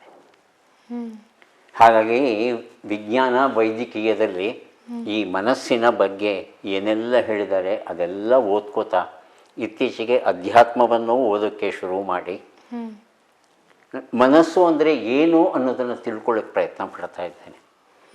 ಹಾಗಾಗಿ ಒಬ್ಬ ವಿದ್ಯಾರ್ಥಿ ಅಂತ ಹೇಳಿದ್ರೆ ತಪ್ಪಲ್ಲ. Still I am A student. ಯಾರಾದರೂ ನಾನು ಪೂರ್ತಿ ಕಲ್ತಿದ್ದೇನೆ ಅಂದರೆ ಅವನಷ್ಟು ದೊಡ್ಡ ಮುಟ್ಟಾಳ ಮತ್ತೊಬ್ಬ ಇಲ್ಲ. ಯಾಕಂದರೆ ಯಾವುದೇ ಒಂದು ವಿದ್ಯೆಯನ್ನು 100ಕ್ಕೆ 100ರಷ್ಟು ಕಲೀಲಿಕ್ಕೆ ಸಾಧ್ಯ ಇಲ್ಲ. ಕಲಿಯೋದು ಇನ್ನೂ ಇರುತ್ತೆ. ಈಗ ಥಟ್ಟಂತ ಹೇಳಿ ಕಾರ್ಯಕ್ರಮದಲ್ಲಿ ಸುಮಾರು 1,00,000 ಪ್ರಶ್ನೆ ಕೇಳಿದ್ದೇನೆ. ಅಷ್ಟೇ ಇರೋದು ಪ್ರಶ್ನೆಗಳು ಪ್ರಪಂಚದಲ್ಲಿ? ಇಲ್ಲ, ಇನ್ನೂ ಇದೆ. ಹಾಗಾಗಿ ಹುಡುಕ್ತಾ ಹುಡುಕ್ತಾ ಹುಡುಕ್ತಾ ಹೋಯಿತು ಅಂತ ಹೇಳ್ತಂದರೆ ಕೊನೆ ಇಲ್ಲ ಅದಕ್ಕೆ. ಹಾಗಾಗಿ ನೀವು ಯಾರು ಅಂತ ಪ್ರಶ್ನೆ ಕೇಳ್ತಂದರೆ ನಾನೊಬ್ಬ ವಿದ್ಯಾರ್ಥಿ ಅಂತ ನಮ್ರತೆಯಿಂದ ಹೇಳ್ತೇನೆ. ಅದಕ್ಕೆ ಹೇಳಿದ್ನಲ್ಲ, ಇವತ್ತಿಗೂ ಓದ್ತೇನೆ ನಾನು ಅಂತ. ಓದಬೇಕು ನಾವು. ಇದು ಮೊದಲನೇ ಪ್ರಶ್ನೆ ನೀವು ಕೇಳಿದ್ದು ಯಾರು ಅಂತ. ಎರಡನೇ ಪ್ರಶ್ನೆ ಏನು? ಒಳ್ಳೆಯ ಪ್ರಶ್ನೆ ಕೇಳೋದು ಒಳ್ಳೆಯ ಉತ್ತರ ನೀಡೋದಕ್ಕಿಂತ ಕಷ್ಟ ಅಂತಾರೆ ಸರ್, ನಿಜಾನ ಅಂತ? ಅದು ನಿಜಪ್ಪ. ಅದು ಕೆಲವು ಸಂದರ್ಭಗಳಲ್ಲಿ ಪ್ರಶ್ನೆಯನ್ನು ಹೇಗೆ ಕೇಳೋದು ಅನ್ನೋದು ಗೊಂದಲ ಬಂದ್ಬಿಡುತ್ತೆ ಅನೇಕ ಸಂದರ್ಭಗಳಲ್ಲಿ. ಯಾಕೆ ಕೇಳಬೇಕು ಪ್ರಶ್ನೆ ಹೇಳಿ? ನಮಗೆ ಉತ್ತರ ಗೊತ್ತಾಗೋಕ್ಕೆ. ಅಲ್ಲ, ಪ್ರಶ್ನೆ ನಾನು ಯಾಕೆ ಕೇಳಬೇಕು ನಿಮಗೆ? ನೀವು ಮೆಮೊರಿ ಟೆಸ್ಟ್ ಮಾಡೋಕ್ಕೆ ಕೇಳ್ತಾ ಇದ್ದೀನಾ? ಥಟ್ ಅಂತ ಹೇಳಿನಲ್ಲಿ ಪ್ರಶ್ನೆಗಳನ್ನು ರೂಪಿಸ್ಬೇಕಾದ್ರೆ ಒಂದು ವೈಜ್ಞಾನಿಕ ವಿಧಾನ ಬಳಸಿದ್ವಿ ನಾವು. ಮನುಷ್ಯನ ಮಿದುಳು ಅಂತ ತಗೊಂಡ್ರೆ ಅದರಲ್ಲಿ ಲೆಫ್ಟ್ ಹೆಮಿಸ್ಫಿಯರ್ ಇದೆ, ರೈಟ್ ಹೆಮಿಸ್ಫಿಯರ್ ಇದೆ. ಹೌದಾ? ಓದಿದ್ದೀರಿ ನೀವೆಲ್ಲ. ಲೆಫ್ಟ್ ಹೆಮಿಸ್ಫಿಯರ್ ಇದೆಯಲ್ಲ, ಇದು ಲಾಜಿಕಲ್ ಬ್ರೈನ್, ತಾರ್ಕಿಕ ಮಿದುಳು. ಕನ್ನಡದಲ್ಲಿ ತಾರ್ಕಿಕ ಅಂತೀವಿ, ಇಂಗ್ಲೀಷಲ್ಲಿ ಲಾಜಿಕಲ್ ಬ್ರೈನ್ ಅಂತ ಹೇಳ್ತೀವಿ, ಮ್ಯಾಥಮೆಟಿಕಲ್ ಬ್ರೈನ್ ಅಂತ ಹೇಳ್ತೀವಿ, ಸೈಂಟಿಫಿಕ್ ಬ್ರೈನ್ ಅಂತ ಹೇಳ್ತೀವಿ. ಇದು left side. Right side emotional brain, ಭಾವನಾತ್ಮಕ ಮಿದುಳು. ಮನುಷ್ಯನ ಭಾವನೆಗಳು ಗೊತ್ತಲ್ವಾ? ಭಾವನೆಗಳು ಅಂದರೆ ಏನೇನು ಇಮೋಷನ್ಸ್ ಇದೆ? ಪ್ರೀತಿ ತೋರಿಸ್ತೇವೆ, ಕರುಣೆ ತೋರಿಸ್ತೇವೆ, ದುಃಖ ಪಡ್ತೇವೆ, ಅಯ್ಯೋ ಅಂತ ಹೇಳ್ತೇವೆ. ಇವೆಲ್ಲ ರೈಟ್ ಹೆಮಿಸ್ಫಿಯರ್ ಮಾಡುವಂಥ ಕೆಲಸ. ಹಾಗಲ್ಲ, ಎಷ್ಟು ಕೊಟ್ಟೆ? 100 ರೂಪಾಯಿ ಕೊಟ್ಟೆ ನಿನಗೆ, ಎಷ್ಟು ಖರ್ಚು ಮಾಡಿದೆ? ಒಂದೊಂದು ಪೈಸೇನೂ ಲೆಕ್ಕ ಕೇಳ್ತಾರಲ್ಲ, ಅದು ಲೆಫ್ಟ್ ಬ್ರೈನ್. ಈಗ ಲೆಫ್ಟ್ ಬ್ರೈನ್ ಇರಬೇಕಾ, ರೈಟ್ ಬ್ರೈನ್ ಇರಬೇಕಾ ಮನುಷ್ಯನಿಗೆ? Which is better? ಎರಡೂ ಇರಬೇಕು. ಎರಡೂ ಇರಬೇಕು. ಹೇಗೆ ಎರಡೂ ಇರಲಿಕ್ಕೆ ಸಾಧ್ಯ? ಸರಿಯಾದ ಉತ್ತರ ಹೇಳಿದ್ರಿ ನೀವು. ನಮ್ಮಲ್ಲಿ ಅರ್ಧನಾರೀಶ್ವರ ಅಂತ ಹೇಳ್ತಾರೆ, ಗೊತ್ತಾ? ಕೇಳಿದ್ದೀರಾ? ಶಿವ ಪಾರ್ವತಿ ಅರ್ಧ ಸೇರಿಕೊಂಡು ಅರ್ಧನಾರೀಶ್ವರರಾಗ್ತಾರೆ. ಹಾಗೆ ನಾವು ಸಹ ಅರ್ಧನಾರೀಶ್ವರರಾಗಬೇಕು. ಅರ್ಜುನನಿಗೆ 10 ಹೆಸರಿದೆ. ಆ 10 ಹೆಸರುಗಳಲ್ಲಿ ಒಂದು ಹೆಸರು ಸವ್ಯಸಾಚಿ ಅಂತ. ಸವ್ಯಸಾಚಿ ಏನು ಆ ಹೆಸರಿನ ಅರ್ಥ ಅಂತ ಕೇಳೋದಾದರೆ, ಅವನು ಬಲಗೈಯಿಂದ ಎಷ್ಟು ಚೆನ್ನಾಗಿ ಬಾಣವನ್ನು ಬಿಡ್ತಾ ಇದ್ನೋ, ಎಡಗೈಯಿಂದಲೂ ಹಾಗೆ ಬಿಡ್ತಾ ಇದ್ದ. ಅಂದರೆ ಎರಡೂ ಕೈಗಳನ್ನು ಸರಿ ಸಮಾನವಾಗಿ ಬಳಸುವ ಸಾಮರ್ಥ್ಯವನ್ನು ಬೆಳೆಸ್ಕೊಂಡಿದ್ದ. ಹಾಗಾಗಿ ವಿದ್ಯಾರ್ಥಿಗಳಿಗೆ ಏನು ಹೇಳ್ತೇವೆ ಅಂದರೆ, ರೈಟ್ ಹೆಮಿಸ್ಫಿಯರ್, ಲೆಫ್ಟ್ ಹೆಮಿಸ್ಫಿಯರ್ ಎರಡನ್ನೂ ಸರಿ ಸಮಾನವಾಗಿ ಬಳಸುವ ಕಲೆಯನ್ನು ಕಲ್ತ್ಕೊಳ್ಳಿ. ಎರಡೂ ಬೇಕು ನಮಗೆ. ತುಂಬ ಎಮೋಷನಲ್ ಆಗಿಬಿಡ್ತು ಅಂದರೆ ಮೋಸ ಮಾಡ್ತಾರೆ ಜನ. ತುಂಬ ಜಿಪುಣರಾಗಿ ಲೆಕ್ಕಾಚಾರ ಅಂದರೆ ಬೇಡಪ್ಪ ಅವನು ಜಿಪುಣ ಅವನು ಪ್ರತಿಯೊಂದಕ್ಕೂ ಒಂದೊಂದು ಪೈಸೆಗೂ ಗೋಳೊಯ್ಕೋತಾನ ಅವನ ಸಹವಾಸವೇ ಬೇಡ ಅಂತ ದೂರ ಹೋಗ್ತಾರೆ. ಎಷ್ಟು ಬೇಕೋ ಅಷ್ಟು ಎರಡನ್ನೂ ಬಳಸೋದನ್ನು ಕಲ್ತ್ಕೋಬೇಕು ನಾವು, ಅಲ್ವಾ? ಹಾಗಾಗಿ ಪ್ರಶ್ನೆಗಳನ್ನು ಕೇಳಬೇಕಾದ್ರೆ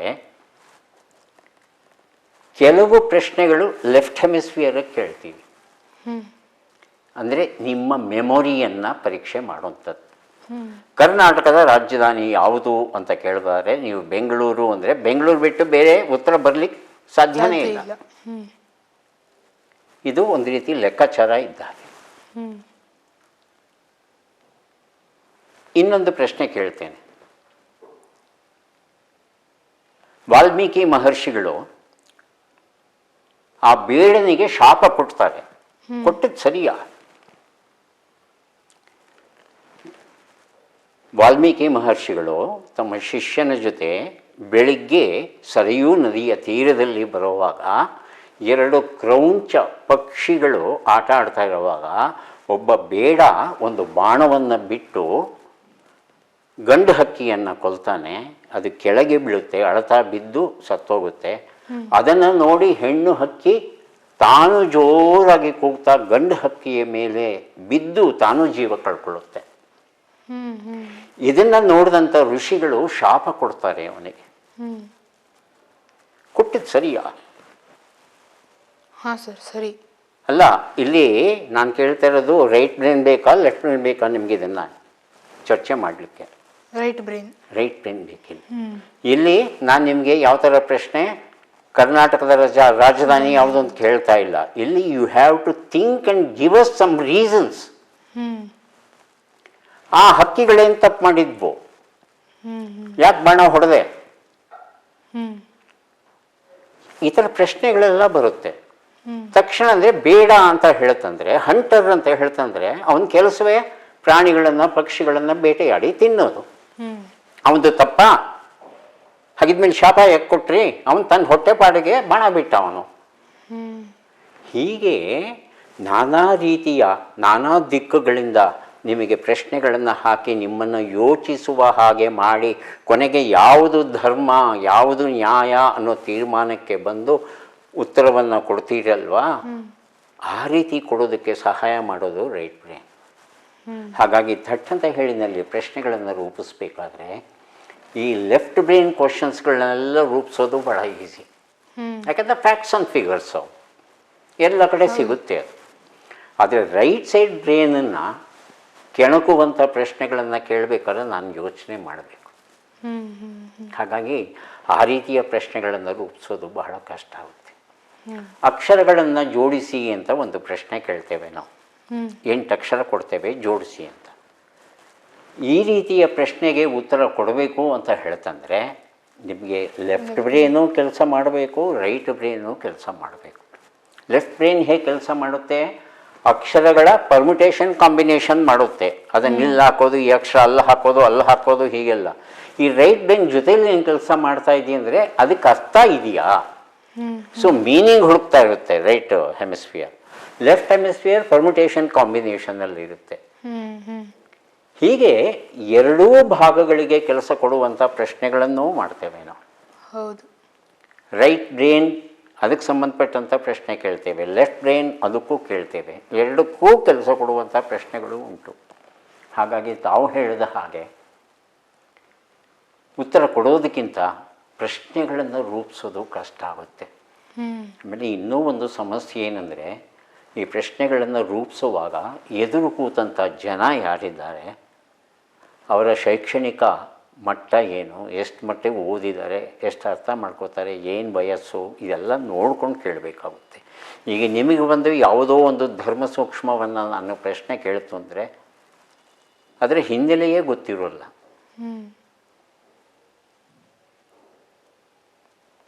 ಶಂಕರಾಚಾರ್ಯರು ಒಂದು ಮಾತನ್ನು ಹೇಳ್ತಾರೆ, ಈ ಜಗತ್ತಲ್ಲಿ ಕೆಟ್ಟ ಮಕ್ಕಳು ಇರಲಿಕ್ಕೆ ಸಾಧ್ಯ ಇದೆ, ಆದರೆ ಕೆಟ್ಟ ತಾಯಿ ಇರಲಿಕ್ಕೆ ಸಾಧ್ಯ ಇಲ್ಲ ಅಂತ. ಕುಪುತ್ರೋ ಜಾಯತೆ ಕುಮಾತ ಅಂತೇನೋ ಬರುತ್ತೆ ಅದು ಆ ಮಾತು. ಕೆಟ್ಟ ಮಗ ಇರ್ತಾನೆ, ಕೆಟ್ಟ ತಾಯಿ ಇರ್ಲಿಕ್ಕೆ ಸಾಧ್ಯ ಇಲ್ಲ ಅಂತ. ಆದರೆ ಮಹಾಭಾರತಕ್ಕೆ ಬಂತು ಅಂತ ಹೇಳ್ತಂದ್ರೆ, ಕುಂತಿ ಆದವಳು ನೇರವಾಗಿ ಕರ್ಣನ ಬಳಿಗೆ ಬಂದು, ಅವನ ಸಾವು ಹೀಗೆ ನಿಂಗೆ ಸಾವು ಬರಬೇಕು, ನೀನು ತೊಟ್ಟು ಬಾಣ ತೊಳಿಬೇಡ, ಅವನನ್ನು ಕೊಲ್ಲಬೇಡ, ಇವನನ್ನು ಕೊಲ್ಲಬೇಡ, ಹೀಗೆಲ್ಲ ಮೋಸ ಮಾಡಿಬಿಟ್ಟು ಹೋಗ್ತಾಳಲ್ಲ, ಅವಳು ಕೆಟ್ಟ ತಾಯಿಯ ಒಳ್ಳೆ ತಾಯಿಯ? ಆ ಥರ ಪ್ರಶ್ನೆ ನಿಮಗೆ ಕೇಳಿಬಿಟ್ಟೆ ಏನು ಉತ್ತರ ಕೊಡ್ತೀವಿ? ಇಡೀ ಮಹಾಭಾರತ ಓದಿರಬೇಕಲ್ವಾ? ಕುಂತಿಯ ಪಾತ್ರ ಅರ್ಥ ಮಾಡ್ಕೊಂಡಿರ್ಬೇಕಲ್ವಾ? ಕರ್ಣನ ಪಾತ್ರ ಅರ್ಥ ಮಾಡ್ಕೊಂಡಿರಬೇಕು. ಕರ್ಣ ಯಾಕೆ ಕೌರವರ ಹಂಗಲ್ಲಿ ಊಟಕ್ಕೋಸ್ಕರ ಅನ್ನದ ಋಣ, ಇವೆಲ್ಲ ಗೊತ್ತಿಲ್ಲದೆ ಉತ್ತರ ಕೊಡೋಕ್ಕಾಗಲ್ಲ. ಮೇಲ್ನೋಟಕ್ಕೆ ಹೌದು ಕುಂತಿ ಕೆಟ್ಟ ತಾಯಿ ಅಂತ ಅನ್ನಿಸ್ಬಿಡುತ್ತೆ, ಮತ್ತೆ ಕೆಟ್ಟ ತಾಯಿ ಹೌದಾ? ಯೋಚನೆ ಮಾಡಿ. ಹಾಗಾಗಿ ಪ್ರಶ್ನೆಗಳನ್ನು ರೂಪಿಸ್ಬೇಕಾದರೆ ಎದುರುಗಡೆ ಯಾರಿದ್ದಾರೆ ಅವರಿಗೆ ಅರ್ಥವಾಗುತ್ತಾ ಇಲ್ವಾ ಅಂತ ಯೋಚನೆ ಮಾಡಿಕೊಂಡು ರೂಪಿಸ್ಬೇಕಾಗುತ್ತೆ. ಹಾಗಾಗಿ ಉತ್ತರ ಹೇಳೋದಕ್ಕಿಂತ ಪ್ರಶ್ನೆಗಳನ್ನು ರೂಪಿಸೋದು ಕಷ್ಟ ಅಂತ ಏನು ನೀವು ಕೇಳಿದ್ರಿ, ಅದು ನಿಜ. ಸರ್, ನೀವು ಕಳೆದ 23 ವರ್ಷಗಳಿಂದ ಕ್ವಿಜ್ ಪ್ರೋಗ್ರಾಮ್ ನಡೆಸ್ತಾ ಬಂದಿದ್ದೀರಾ. 25 ವರ್ಷಗಳಿಂದ ಕ್ವಿಜ್ ಪ್ರೋಗ್ರಾಮ್ ನಡೆಸ್ತಾ ಬಂದಿದ್ದೀರಾ. ವಿಸ್ಡಮ್ ಇರೋರು ಜಾಸ್ತಿನಾ ಅಥವಾ ನಾಲೆಜ್ ಇರೋರು ಜಾಸ್ತಿನಾ? ಹಾಗೇನೆ ಈಗಿನ ಜನ್ರೇಷನ್ ಯುವಕರ ಬಿಗ್ಗೆಸ್ಟ್ ಪ್ರಾಬ್ಲಮ್ ಏನು? ಡೈರೆಕ್ಷನ್ ಕೊರತೆಯಾ ಅಥವಾ ನಾಲೆಜ್ ಕೊರತೆಯಾ? ಒಂದೊಂದಾಗಿ ಹೋಗೋಣ.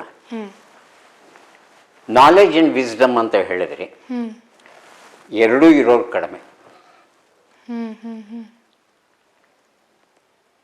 ಮತ್ತು 25 ವರ್ಷ 5,000 ಎಪಿಸೋಡುಗಳನ್ನು ಹೇಗೆ ಮಾಡಿದ್ರಿ ಅಂದರೆ, ನಾವೆಲ್ಲ ಮಲ್ಟಿಪಲ್ ಚಾಯ್ಸ್ ಕೊಡ್ತೇವೆ. ತುಂಬ ಜನ ಒಂದು ಅಂದಾಜಲ್ಲಿ ಉತ್ತರ ಕೊಡ್ತಾರೆ. ಹೌದು. ನಾವೇನಾದರೂ ಮಲ್ಟಿಪಲ್ ಚಾಯ್ಸ್ ಬಹು ಆಯ್ಕೆಯ ಪ್ರಶ್ನೆಗಳನ್ನು ತೆಗೆದುಬಿಟ್ರೆ ಒಂದು ಪುಸ್ತಕನೂ ತಗೊಳ್ಳಲ್ಲ ಅವರು. ಹಾಗಾಗಿ ವಿಸ್ಡಮ್ಮೂ ಇಲ್ಲ, ನಾಲೆಡ್ಜೂ ಇಲ್ಲ. ಇದು ನೇರವಾಗಿ ಹೇಳ್ತಾ ಇದ್ದೇನೆ.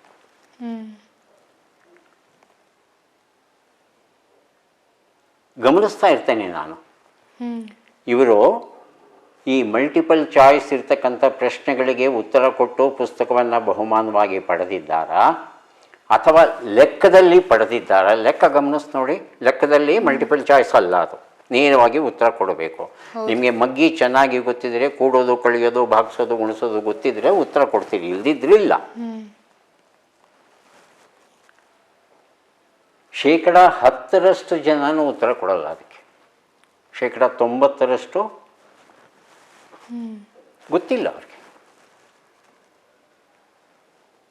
ಹೌದು. ಮಗ್ಗಿ ಓದಿಲ್ಲ ಅಥವಾ ಓದಿದ್ದು ಮರ್ತು ಹೋಗಿದೆ, ಏನೋ ಒಂದಾಗಿದೆ, ಮಾಡೋಕ್ಕಾಗಲ್ಲ. ಅಕ್ಷರಗಳನ್ನು ಜೋಡಿಸಿ ಅಂದರೆ ಸ್ವಲ್ಪ ಕಷ್ಟಪಟ್ಟು ಮಾಡ್ತಾರೆ, ಯಾಕಂದರೆ ಅಲ್ಲೇನೇ ಎಲ್ಲ ಸುಳುಹುಗಳಿರುತ್ತೆ, ಮಾಡೋದು ಸುಲಭ.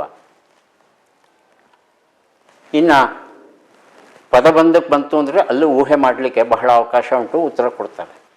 ಆದರೆ ನೇರವಾದ ಪ್ರಶ್ನೆ, ಗಣಿತದ ನಾವೇನು ಸರಳವಾದ ಪ್ರಶ್ನೆ ಕೇಳ್ತೇವೆ ಗೊತ್ತಿಲ್ಲ, ಚಿತ್ರ ಪ್ರಶ್ನೆ ಕೇಳ್ತೇವೆ ಗೊತ್ತಿಲ್ಲ. ಇದುವರೆಗೂ ನಾವು ನಮಗೆ ಯಾರ್ಯಾರಿಗೆ ಪದ್ಮ ಪ್ರಶಸ್ತಿಗಳು, ಪದ್ಮಶ್ರೀ, ಪದ್ಮಭೂಷಣ, ಪದ್ಮವಿಭೂಷಣ ಬಂದಿದೆ, ಅವ್ರ ಚಿತ್ರಗಳನ್ನು ತೋರಿಸಿ ಇವ್ರನ್ನ ನಾವು ಗುರ್ತಿಡಿಯಪ್ಪ ಅಂದರೆ ಗುರ್ತಿಡಿಯಲ್ಲ. ಯಾಕಂದರೆ ಬೇಕಿಲ್ಲ ಅವರಿಗೆ. ಪದ್ಮಶ್ರೀ ಅವನು ಬಂದರೆ ಅವನು ಬಂದ್ಕೊಳ್ತಾನೆ, ನಾನು ಯಾಕೆ ನೆನಪಿಟ್ಕೋಬೇಕು ಅನ್ನೋ ಉಡಾಫೆ ಮನೋಭಾವ. ಹಾಗಾಗಿ ನಾಲೆಡ್ಜೂ ಇಲ್ಲ, ವಿಸ್ಡಮ್ಮೂ ಇಲ್ಲ. ಆದರೆ ಕಾಲೇಜು ಹುಡುಗರು, ಸ್ಕೂಲ್ ಹುಡುಗರು ಬಂದಾಗ ಅವರು ಸ್ವಲ್ಪ ನಾಲೆಡ್ಜ್ ಇರುತ್ತೆ, ವಿಸ್ಡಮ್ ಕಡಿಮೆ, ಆದರೆ ಸ್ವಲ್ಪ ವಿಷಯ ತಿಳ್ಕೊಂಡಿರ್ತಾರೆ ಅವರು. ಹಾಗಾಗಿ ಕಾಲೇಜು ವಿದ್ಯಾರ್ಥಿಗಳ ಮಟ್ಟಿಗೆ ನಾನು ನಾಲೆಡ್ಜ್ ಇಲ್ಲ ಅಂತ ಹೇಳೋದಿಲ್ಲ, ಇರುತ್ತೆ ನಾಲೆಡ್ಜ್ ಅವರಿಗೆ, ವಿಸ್ಡಮ್ ಕಡಿಮೆ.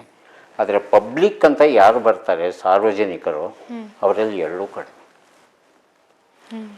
ಮುಂದಿನ ಪ್ರಶ್ನೆ ಯಾವುದು ಸರ್? ಅದೇ ಈಗಿನ ಕಾಲದ ಯುವಕರ ಬಿಗ್ಗೆಸ್ಟ್ ಪ್ರಾಬ್ಲಮ್ ಡೈರೆಕ್ಷನ್ ಕೊರತೆಯಾ ಅಥವಾ ನಾಲೆಡ್ಜ್ ಕೊರತೆಯಾ ಅಂತ? ಡೈರೆಕ್ಷನ್ ಕೊರತೆ.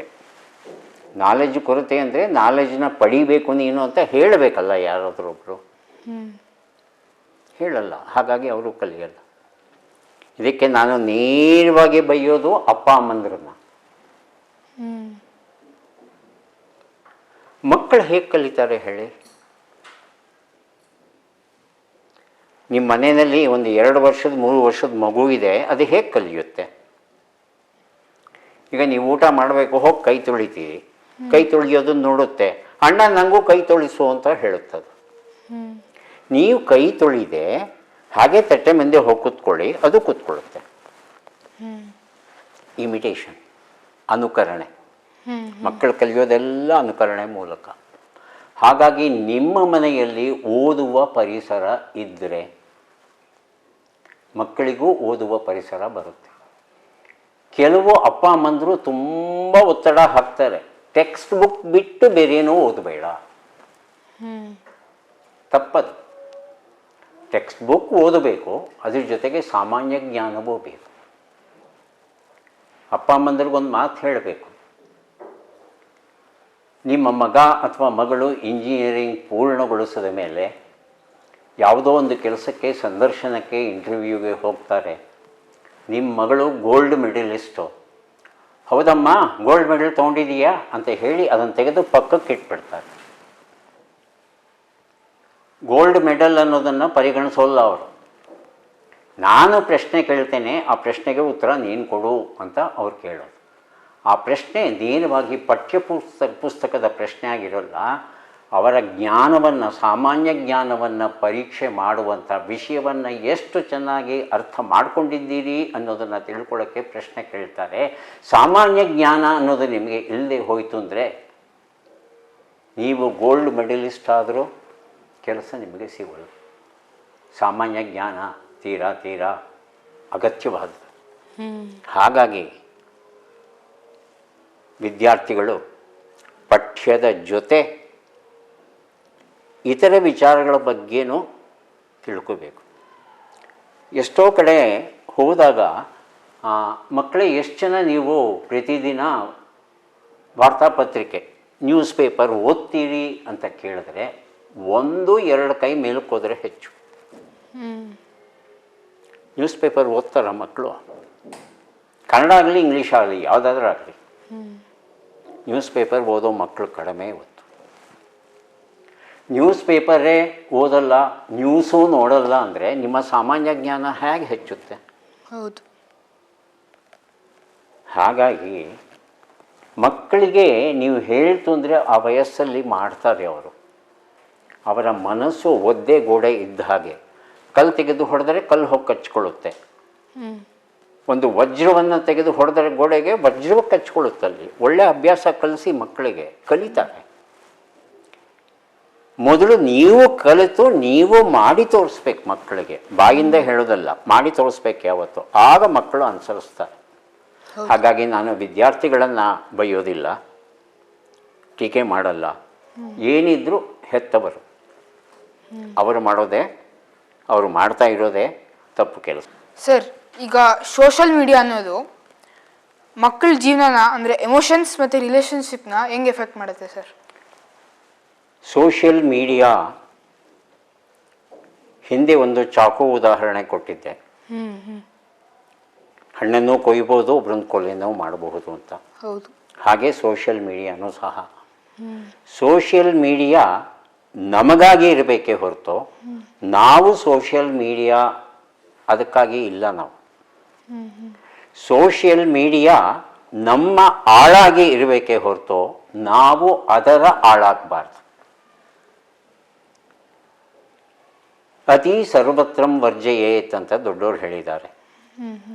ಹಿತ ಮಿತ ಅಂತ ಹೇಳಿದ್ದಾರೆ. ನಿನಗೆ ಹಿತವಾಗುವಷ್ಟು ಮಿತವಾಗಿ ಸೇವಿಸು ಅಂತ. ಆಹಾರ ಹೇಗಪ್ಪ ತಿನ್ನಬೇಕು ಅಂದರೆ ಹಿತವಾದ ಆಹಾರವನ್ನು ಮಿತವಾಗಿ ಸೇವಿಸು ಅಂತ. ಹಾಗೆ ಸೋಷಿಯಲ್ ಮೀಡಿಯಾನೂ ಅಷ್ಟೆ, ಅತಿ ಮಾಡ್ಕೋಬಾರ್ದು.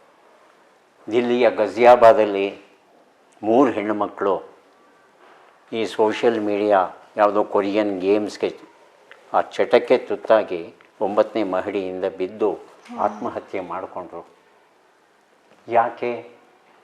ಅಪ್ಪ ಅಮ್ಮಂದರೆ ಕಾರಣ. ಈ ಎಲೆಕ್ಟ್ರಾನಿಕ್ ಗ್ಯಾಡ್ಗೆಟ್ಸ್ಗಳನ್ನು ಹೇಗೆ ಬಳಸಬೇಕು ಅನ್ನೋದಕ್ಕೆ ಅವರು ಮಾದರಿ ಆಗಬೇಕು. ಈಗ ನಮ್ಮ ಮನೆಯಲ್ಲಿ ಟಿ ವಿ ತಂದಾಗ ಅರ್ಧ ಗಂಟೆ ವಾರ್ತೆಗಳನ್ನು ನಾನು ನೋಡಿದ್ರೆ 1 ಗಂಟೆ ಕಾಲ ನನ್ನ ಹೆಂಡತಿ ಧಾರಾವಾಹಿ ನೋಡ್ತು ಅಂದರೆ 1 ಗಂಟೆ ನನ್ನ ಮಗನ ಕೊಟ್ಬಿಟ್ಟಿದ್ದೀವಿ, ಏನು ಬೇಕಾದ್ರೂ ನೋಡ್ಕೊ ಅಂತ. ಆದರೆ 1 ಅವರ್ ಬಿಟ್ಟು ಅವನು ನೋಡೋ ಹಾಗಿಲ್ಲ, ನನ್ನ ಹೆಂಡತಿನೂ ನೋಡೋ ಹಾಗಿಲ್ಲ, ನಾನು ನೋಡೋ ಹಾಗಿಲ್ಲ. ಇದು ರೂಲ್ಸ್. ಇದು ನಾವು ಯಾರೂ ಹೊಡಿತಾ ಇರಲಿಲ್ಲ. ಮಕ್ಕಳು ಓದೋ ಸಂದರ್ಭದಲ್ಲಿ ನಾನು ಅಲ್ಲಿ ಪೇಪರ್ ಓದ್ತಾ ಕೂತಿರ್ತೀನಿ, ನನ್ನ ಹೆಂಡತಿ ರಾತ್ರಿ ಅಡುಗೆಗೆ ತರಕಾರಿ ಹೆಚ್ಚುತ್ತಾ ಕೂತಿರ್ತಾಳೆ. ಮಕ್ಕಳು ನಮ್ಮ ಜೊತೆಲೇ ಇರ್ತಾರೆ, ಓದ್ತಾರೆ. ಮಗುನ ರೂಮಲ್ಲಿ ಇಟ್ಬಿಟ್ಟು ಬಾಗಿಲು ಹಾಕ್ಕೊಂಡು ಓದ್ಕೊಳ್ಳೋ ನೀನು ಅಂದರೆ ಅವನು ಓದ್ತಾನೆ ಅಂತ ಏನು ಖಚಿತ, ಏನು ಗ್ಯಾರಂಟಿ? ಹೌದು. ಹಾಗಾಗಿ ಅಪ್ಪ ಅಮ್ಮಂದರು ಮಾದರಿಗಳಾಗಬೇಕು. ಈ ಎಲೆಕ್ಟ್ರಾನಿಕ್ಸ್ ಗ್ಯಾಡ್ಗೆಟ್ಗಳನ್ನು ಬಳಸೋದ್ರಲ್ಲಿ ಮಾದರಿ ಆಗಲಿಲ್ಲ, ಮಕ್ಕಳಿಗೆ ಮುಕ್ತವಾಗಿ ಕೊಟ್ಬಿಟ್ರಿ ಅಂತ ಹೇಳುತ್ತಂದರೆ ಕಷ್ಟ. ಮತ್ತು ಮಕ್ಕಳಿಗೆ ಒಳ್ಳೆಯ ಹವ್ಯಾಸಗಳ ಪರಿಚಯವನ್ನು ಚಿಕ್ಕ ವಯಸ್ಸಿಂದ ಮಾಡ್ತು ಅಂದರೆ ಆ ಕಡೆ ಆಸಕ್ತಿ ಹೋಗುತ್ತೆ. ಯಾವುದೇ ಹವ್ಯಾಸ ಇಲ್ಲ ಅಂದರೆ ಅಂಥವರು ಈ ಮೊಬೈಲ್ ಹವ್ಯಾಸನ ಬೆಳೆಸ್ಕೊತಾರೆ. ಹಾಗಾಗಿ ಚಿಕ್ಕ ವಯಸ್ಸಿನಿಂದಲೇ ಒಳ್ಳೆಯ ಹವ್ಯಾಸಗಳನ್ನು, ಒಂದು ಅಭ್ಯಾಸವನ್ನು, ಒಂದು ಹಾಬಿಯನ್ನು ಕಲಿಸಿ ನಿಮ್ಮ ಮಕ್ಕಳಿಗೆ. How has parenting changed compared to earlier generations, and what advice will you give to the parents to bring their Gen Z kids to the right track? Gen Z kids ಅಲ್ವಾ? Gen Z ಆದಮೇಲೆ ಇನ್ನೊಂದು ಬಂದಿದೆ ಅಲ್ವಾ, Gen Alphaನ. Gen Alpha. ನಮ್ಮ ಕಾಲದಲ್ಲಿ ಮಕ್ಕಳು ಓದಬೇಕು. ಮಕ್ಕಳಿಗಿಂತ ದೊಡ್ಡದು ನಮಗೆ ಯಾವುದೂ ಇಲ್ಲ. ಮಕ್ಕಳಿಗೆ ಯಾವುದೇ ಆಸ್ತಿಯನ್ನು ಮಾಡಿ ಇಡದೇ ಇದ್ದರೂ ಮಕ್ಕಳನ್ನೇ ದೇಶದ ಆಸ್ತಿಯನ್ನಾಗಿ ಮಾಡಬೇಕು ಅಂತ ಆಸೆ ಇತ್ತು. ದೇಶ ಹೆಮ್ಮೆ ಪಡಬೇಕು. ಓಹ್, ನನ್ನ ಮಗ ಅಬ್ದುಲ್ ಕಲಾಂ ಅಷ್ಟು ಬಡತನದಿಂದ ಬಂದಂಥ ಆ ವ್ಯಕ್ತಿ ರಾಷ್ಟ್ರಪತಿಯಾದ. ಸೊ ಹೆಮ್ಮೆ. ಹಾಗೆ ನಮ್ಮ ಮಕ್ಕಳನ್ನು ಬೆಳೆಸಬೇಕು ಅನ್ನೋದು ನಮ್ಮ ಹೆತ್ತವರ ಆಸೆಯಾಗಿತ್ತು. ಆದರೆ ಈಗಿನವರಿಗೆ ಏನಾಗಿದೆ ಅಂದರೆ, ಮಕ್ಕಳಿಗೇನು ಫೀಸ್ ಕಟ್ಟಬೇಕಾ, ಕಟ್ಬಿಡ್ತೀವಿ. ಊಟ ತಿಂಡಿ ಕಟ್ಬಿಡ್ತೀವಿ, ಬೈಕು ಕೊಟ್ಬಿಡ್ತೀವಿ, ಪಾಕೆಟ್ ಮನಿ ಕೊಟ್ಬಿಡ್ತೀವಿ, ಮೊಬೈಲು ಕೊಟ್ಬಿಡ್ತೀವಿ, ನನ್ನ ಕೆಲಸ ಮುಗೀತು. ಈ ಆ್ಯಟಿಟ್ಯೂಡ್ ಬದಲಾವಣೆ ಆಗಬೇಕು. ಹೌದು. ಆಗಲಿಲ್ಲ ಅಂತ ಹೇಳ್ತಂದರೆ ದಿಲ್ಲಿಯ ಗಜಿಯಾಬಾದಲ್ಲಿ ಆಯ್ತಲ್ಲ, ಅದೇ ಥರ ಆಗುತ್ತೆ. ಹಾಗಾಗಿ ಮಕ್ಕಳ ಜೊತೆ ಕ್ವಾಲಿಟಿ ಟೈಮ್ ಕಳೀಬೇಕು ಹೆತ್ತವರು. Quality time. ಅವರನ್ನು ದೇಶದ ಆಸ್ತಿಯನ್ನಾಗಿ ಬೆಳೆಸೋದ್ರಲ್ಲಿ ನನ್ನ ಪಾಲು ಬಹಳ ದೊಡ್ಡದು ಅನ್ನೋ ಮನೋಭಾವ ಅಪ್ಪನಿಗೂ ಬರಬೇಕು, ಅಮ್ಮನಿಗೂ ಬರಬೇಕು. ಮುಂದಿನ ಪ್ರಶ್ನೆ ಸರ್, ಈಗ ಒಂದು ವಾಕ್ಯ ಒಬ್ಬ ಮನುಷ್ಯನ ಜೀವನವನ್ನೇ ಬದಲಾಯಿಸುತ್ತೆ ಅಂದರೆ ಆ ವಾಕ್ಯ ಏನಾಗಿರಬೇಕು? ಒಂದು ವಾಕ್ಯ ಒಬ್ಬ ಮನುಷ್ಯನ ಬದುಕನ್ನು ಬದಲಾಯಿಸಬೇಕು ಅಂತ ಹೇಳ್ತಂದ್ರೆ, ನೀನು ಯಾರು? ಈ ಪ್ರಶ್ನೆ ಒಂದೇ ಒಂದು ಪ್ರಶ್ನೆಯನ್ನು ಯೋಚನೆ ಮಾಡ್ತಾ ಹೋಯಿತು ಅಂದರೆ ಆಗ ಆ ಒಳ ಮನಸ್ಸು ಅನ್ನೋದು ಏನಿದೆ ಅದು ತೆರ್ಕೊಳ್ಳುತ್ತೆ. ನೀನು ಯಾರು ಅಥವಾ ನಾನು ಯಾರು? ಬಹಳ ಸರಳವಾದ ಒಂದು ಪ್ರಶ್ನೆ. ಈಗ ನಾನು ಯಾರು ಅಂದರೆ ಡಾಕ್ಟರ್ ಸೋಮೇಶ್ವರ್ ಅಂತ ಹೇಳ್ತೀನಿ. ಅದನ್ನು ಬಿಟ್ಟು ನಾನು ಯಾರು ಅಂತ ಕೇಳ್ತಂದರೆ ನಮ್ಮ ಅಪ್ಪ ಅಮ್ಮಂದ್ರ ಹೆಸರಲ್ಲಿ ಇಂಥವನು ಮಗ ಅಂತ ಹೇಳ್ತೀನಿ. ಅದನ್ನು ಬಿಟ್ಟು ನಾನು ಯಾರು ಅಂತ ಕೇಳಿದ್ರೆ ಏನು ಉತ್ತರ ಕೊಡಲಿ ನಾನು? ವಾಟ್ಸ್ ಮೈ ಐಡೆಂಟಿಫಿಕೇಶನ್? ನಾನೊಬ್ಬ ಮನುಷ್ಯ ಅಂತ ಹೇಳ್ಬೋದು, ಬಟ್ ಸ್ಟಿಲ್ ನಾನು ಅನ್ನೋದು ಈ ದೇಹವ ಅಥವಾ ಒಳಗೆ ಇರ್ತಕ್ಕಂಥ ಮನಸ್ಸ? ಪ್ರತಿ 7 ವರ್ಷಕ್ಕೆ ಈ ದೇಹದಲ್ಲಿ ಇರ್ತಕ್ಕಂಥ ಪ್ರತಿಯೊಂದು ಜೀವಕೋಶ ಬದಲಾವಣೆ ಆಗ್ತಾ ಹೋಗುತ್ತೆ. ಹಾಗಾಗಿ ಈ ದೇಹವನ್ನೇ ನಾನು ಅನ್ನೋದಾದರೆ ನಿಜವಾದ ದೇಹ ಯಾವುದು?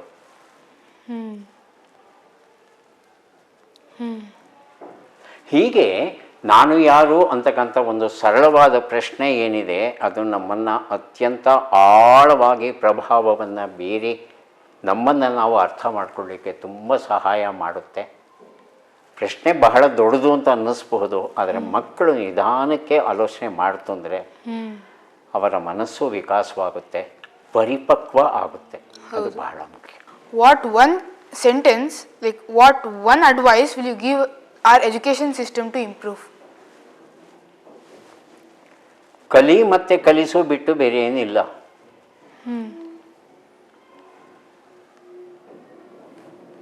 ವಿದ್ಯಾರ್ಥಿಗಳು ಗೋಣಿಚೀಲ ಅಲ್ಲ ತುಂಬಿಸೋದಕ್ಕೆ. ಇವತ್ತು ಉರು ಹಚ್ಚೋದೇ ಶಿಕ್ಷಣ ಅಂತ ತಿಳ್ಕೊಂಡಿದ್ದಾರೆ, ಬೈ ಹಾರ್ಟ್ ಮಾಡೋದು. ಅದರ ಬದಲು ಯೋಚಿಸುವ ಹಾಗೆ ಮಾಡಬೇಕು ನಿಮ್ಮನ್ನು. ಸೊ ನಮ್ಮ education system left brain oriented ಆಗಿದೆ. ಲೆಫ್ಟ್ ಆ್ಯಂಡ್ ರೈಟ್ ಎರಡಕ್ಕೂ ಈಕ್ವಲ್ ಇಂಪಾರ್ಟೆನ್ಸ್ ಕೊಡುವಂಥ ಎಜುಕೇಷನ್ ಸಿಸ್ಟಮು ನಮಗೆ ಬೇಕಾಗಿದೆ. This is my final statement. Left brain, right brain ಎರಡಕ್ಕೂ ಈಕ್ವಲ್ ಇಂಪಾರ್ಟೆನ್ಸ್ ಕೊಡುವಂಥ ಎಜುಕೇಷನ್ ಸಿಸ್ಟಮ್ ನಮಗೂ ಬೇಕು. ಸರ್, ಈಗ ರ್ಯಾಪಿಡ್ ಫೈರ್ ರೌಂಡ್ ಕೇಳ್ತೀನಿ ಸರ್. ನಾನು ಫಟಾಫಟ್ ಅಂತ ಪ್ರಶ್ನೆ ಕೇಳ್ತೇನೆ, ನೀವು ತಟ್ ಅಂತ ಉತ್ತರ ನೀಡಬೇಕು. ಇಲ್ಲಿ ಯಾವುದೇ ನಕಾರಾತ್ಮಕ ತಂತ್ರಾಂಶಗಳಿಗೆ ಅವಕಾಶವಿಲ್ಲ.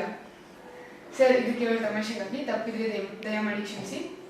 ಈಗ ರ್ಯಾಪಿಡ್ ಫೈರ್ ಕ್ವಶನ್ಸ್. ಪುಸ್ತಕ ಅಥವಾ ವ್ಯಕ್ತಿ? ವ್ಯಕ್ತಿ. Knowledge or wisdom? Wisdom. Stage or classroom? Stage or classroom? Classroom. So the question which you like most, why or how? How? Sir, yake? How you can explain why you cannot explain. Why there is electricity, why there is sun, you can't. How sun came into existence, I can explain. But why sun is there, I cannot. Okay. So in science, there is no answer for why. How? Yes, there is explanation. Sir, what is the one takeaway that you want the listeners to live with? To live with? Again, I want to tell them, ಕಲಿ ಮತ್ತು ಕಲಿಸು. Sir, ಇಷ್ಟು ಹೊತ್ತು ನಾವು ಕೇಳಿದ ಪ್ರಶ್ನೆಗಳಿಗೆ ಬಹಳ ವಿದ್ವತ್ಪೂರ್ಣವಾಗಿ ತಾಳ್ಮೆಯಿಂದ ಉತ್ತರ ನೀಡಿದ್ದೀರಾ ಸರ್. ನಿಮ್ಮ ಸಮಯ ಮತ್ತು ಚಿಂತನೆಗಳಿಗೆ ಧನ್ಯವಾದಗಳು. ಇದು ಕೇವಲ ಸಂದರ್ಶನವಲ್ಲ, ಒಂದು ಲರ್ನಿಂಗ್ ಜರ್ನಿ ಆಗಿತ್ತು. ತಮಗೆ ಹೃತ್ಪೂರ್ವಕವಾದ ಧನ್ಯವಾದಗಳು ಸರ್. ತುಂಬ ಸಂತೋಷ. ನಿಮಗೂ ಶಾಲೆಯ ಆಡಳಿತ ವರ್ಗಕ್ಕೂ ಹಾಗೂ ಈ ಕಾರ್ಯಕ್ರಮವನ್ನು ನೋಡ್ತಾ ಇರ್ತಕ್ಕಂಥ ಎಲ್ಲ ವಿದ್ಯಾರ್ಥಿಗಳಿಗೂ ಹಾಗೂ ಅವರ ಪಾಲಕರಿಗೂ ಶುಭವಾಗಲಿ ಅಂತ ಹಾರೈಸ್ತಾ ನನ್ನ ಕೃತಜ್ಞತೆಗಳನ್ನು ವ್ಯಕ್ತಪಡಿಸ್ತಾ ಧನ್ಯವಾದಗಳನ್ನು ಅರ್ಪಿಸ್ತಾ ಇದ್ದೇನೆ. ಧನ್ಯವಾದ.